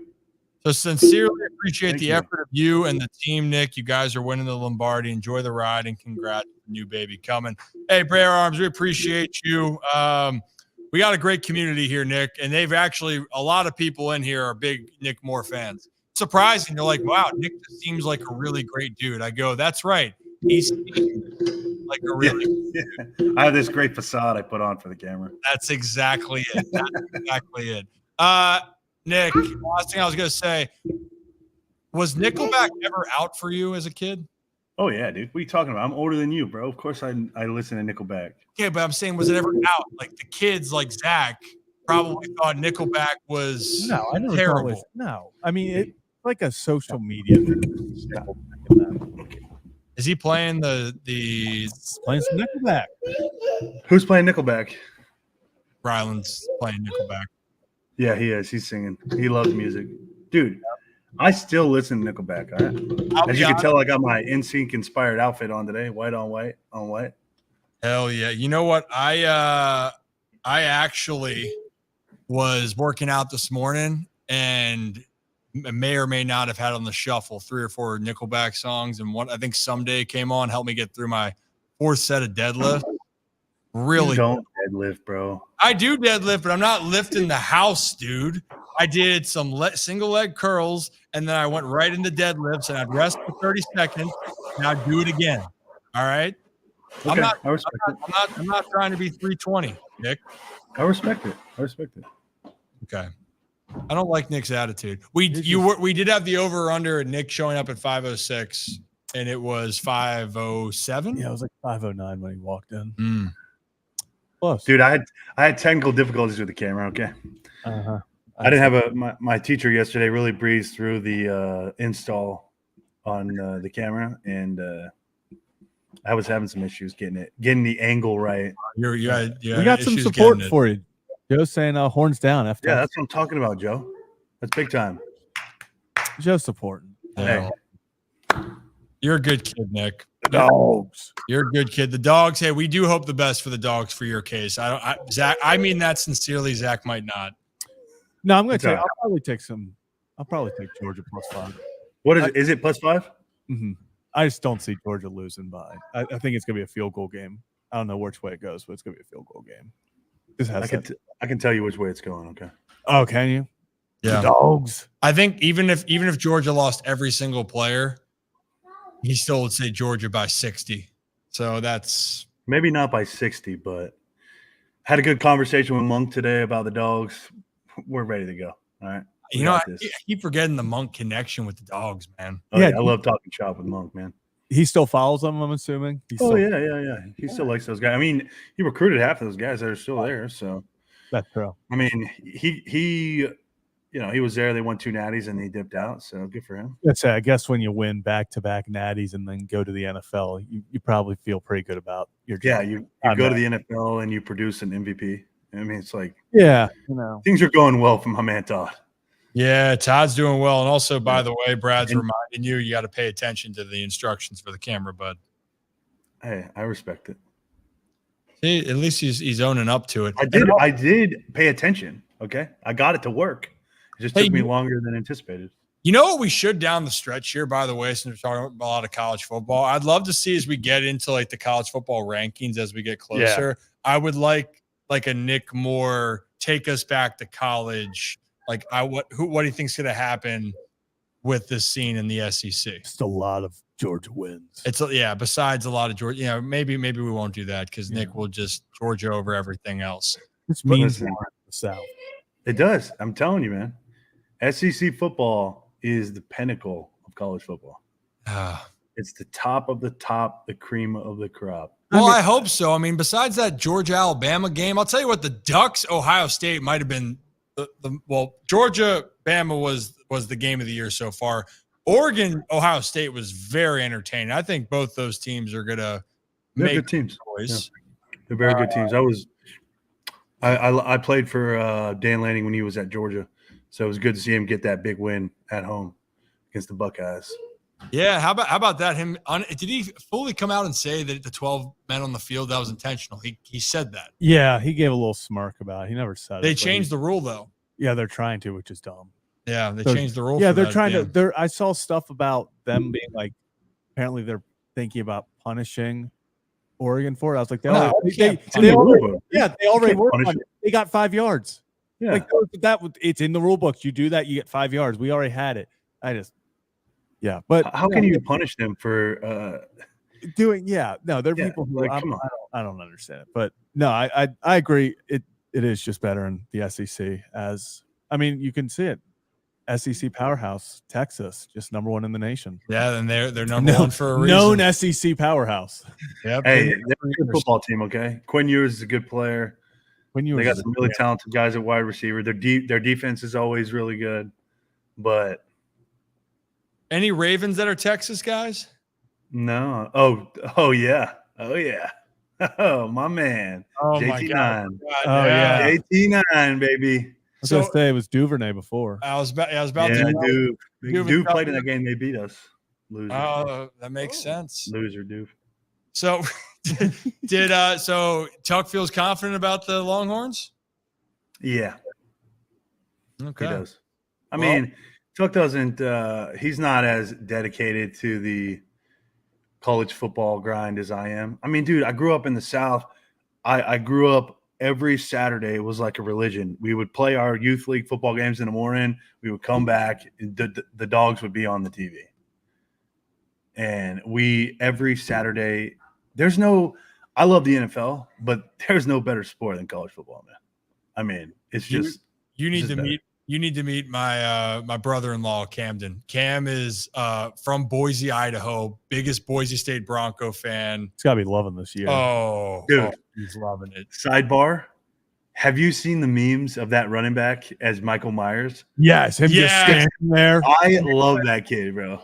Jonty's a beast. Genty is a beast, dude. That guy has the ultimate power stance. Like that's like Cristiano Ronaldo for a penalty kick. That dude's standing straight up and down, arms just hanging by his side, like he's just catching a breeze, just sitting there, and then he's gonna rush for 1,000 yards. The guy's an animal. So he's on pace for over 2K. Wow, 1,200 yards right now, and he's not even playing in like the fourth quarters of any. I think like 2 of the games he's been benched in. No, and he lit up Oregon too when they played there. Big reason they're in that game. Boise State, that's their only loss of the year, was a field goal at the end. Which is another one of those things where we look at college football, Nick, you talk about why it's the best. Everyone was sitting there week 1 and was like, why the hell is Oregon struggling with Boise State? Like this should have been an easy win. Now we're sitting here talking about Genty is one of the best running backs we've ever seen in college. Boise State is this team. There's so much Heisman talks now. Yeah. Him and Travis Hunter, the two. And also so Cam went to, that's how he met Rachel, was at CU. They live out there. Rachel still works for the Buffs. So rooting for the Buffs, rooting for the Boise State Broncos. I will root for Georgia for you, Nick. Thank you. Okay? We're root for them. I respect that. And obviously I want the Terps to do well, man. That's a hometown team. But Navy right now is actually the hot team. That Army Navy game is gonna be popping this year. Dude, Navy. That Army Navy game. We're gonna have to go to that one. That thing's gonna be lit. Is that it? Is that in Baltimore this year? They're both ranked right now. Is that in Baltimore this year? Let me check. It was in Philly last year. It might be in M&T Bank. Oh, please. Because that's our bye week. Oh, please. It might be in M&T Bank, bro. If it is, I'm there. That's all I can think about it. Yeah, because Army's ranked 23 right now. That would be elite location. Where's the game? I think it's home for Navy. Oh, it's in DC. It's at Northwest Stadium in DC. Interesting. All right. We still might have to make a trip though. They're undefeated. Right down there, yeah. We're still going. I heard if they both are undefeated, they play each other in the conference championship, and then they'll have to turn around and play each other again the next week. Is that real or is that fake? Is that fake news? I think that might be real news. Wait, I can't remember. I saw it on YouTube short yesterday.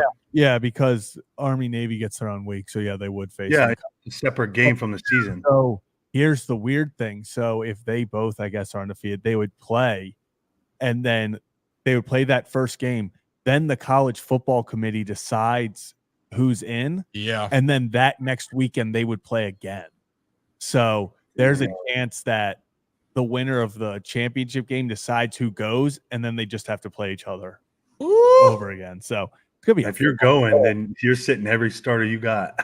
Oh yeah. If you're with the team that's going. Oh my goodness. No doubt. But Army Navy, I'm pumped. This new expanded playoff. I was just gonna say, imagine the storyline if first expanded playoff ever, you get a Cinderella run by Army or Navy, just like going to the semis. It's That'd like be awesome. All these SEC schools just getting beat by the triple option and guys in really good shape. Yeah. Bro, Georgia can handle the triple option, okay? Every lineman is actually just 230 pounds of just straight abs. Like there's twisted steel. Yeah. It's just there's no flab. Every single other lineman looks like a linebacker, but is probably stronger than every other team's lineman. Damn right. Yeah. We're going. We got to get down to a Navy game too. We have to go to a Navy game down there because they're buzzing there. Well, hey Nick, you're a good kid, man. I appreciate you. The setup looks good. Thank you. You get going, and you guys are heading down Sunday afternoon. Yep. Cool. Hey, also you're fit. You're fit for Sunday, and shout out Ashley because that's not your work. That's her. Oh work. no, that's her all day. I was tell her, hats off to the chef. That was you were cooking up a good outfit. Thank you. I'll make sure she knows. Yeah, we got a good one brewing. We're in the works. Yeah, we don't. With the baby coming, I'm not spending any money on clothes right now, so I got to make do with what I got. So I'm trying to shuffle some pieces around. The road games are tough because you don't want to lug all that stuff around. It's true. So home games get a little bit more.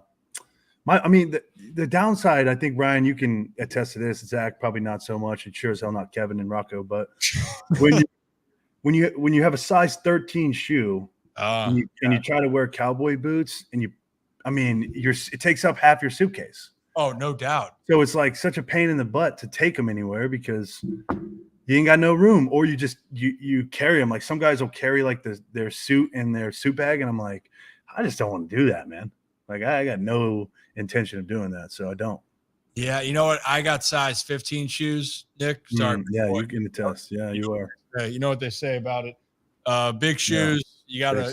You got a big stick. Yeah. So a big bat. Yeah. Big bat for sure. But it's a pain in the ass for me. Like for 3 or 4, or if I try to bring like 3 pairs of shoes, I'm screwed. It takes up the entire suitcase. So usually I just bring maybe 1, and that's it. I respect it. Hey, you know what, Nick? I respect you. Okay. And I appreciate you. So, hey, enjoy the rest of your night. Glad we got to see the new setup. But glad to got to see the little one running around, and enjoy the rest of your Thursday. Yeah, today's Thursday. Okay, Nick. Wednesday practice on a Thursday. Yeah. That's how you get confused when Harbs is like, "Hey, we got a Wednesday today," and you're like, "Wait a second, I thought today was Thursday." But yeah, tough, man. STSB. Yep. All right, Nick, you and the Snuggie rest. We'll talk later. See y'all. See you, Nick. He's a good kid. Longhorns legend. Longhorns legend, Nick Moore. I wonder if you heard that ending right there. I hope he did too. Good kid. Well, hey, I think and God, he just pops up. You just say his name and he pops up. It's impressive. It's kind of terrifying too. It's very impressive. He's in he says he's in the walls, but sometimes I don't doubt that. I really don't. I don't at all. So I think we're getting close for us though to wrapping this all up. So we appreciate you guys. And look, we will be back on Monday. We're not going to do a show on Sunday because the Ravens aren't playing then, but we will do a football pregame show on Monday. It's going to be a jam-packed full Ryan Ripken show. So we're going to have our regularly scheduled show, and then we're just going to continue it on. into the pregame. So I'd probably say we might start it maybe more towards 4, Zach. Yeah. 3:30, 3:30 at the earliest, but probably 4 to 7 is what we're looking at for the Monday night game between the Ravens and the Bucks. Should be great. Nick's getting ready. We're getting ready, and hopefully the Ravens will move to 5-2. And also, we have a Deep Eddy giveaway out on Twitter, so go check out that post. Kevin spun that globe over there. You can name 3 countries you're entered in to win, as long as you are subscribed to the channel, of course. And then we will announce the winner on Monday. And we will put out the post for Hollywood Casino for the group. Package for 4. Same concept, though. You like and you subscribe to the channel, you will then have a chance to participate and get a free package up there to see us on October 27th at Hollywood Casino in Charlestown Races in West Virginia. All right. Appreciate you guys. I think we cue the music? Cue it. Cue it, Peppy. Bam, bam, bam, bam, bam, bam, bam. Bam, bam, bam, bam. As always, here on the Ryan Ripken Show, we appreciate you guys. Enjoy the rest of your Thursday night. Welcome to the weekend. Happy Friday. Be safe, be careful, and above all, be good. See you guys on Monday.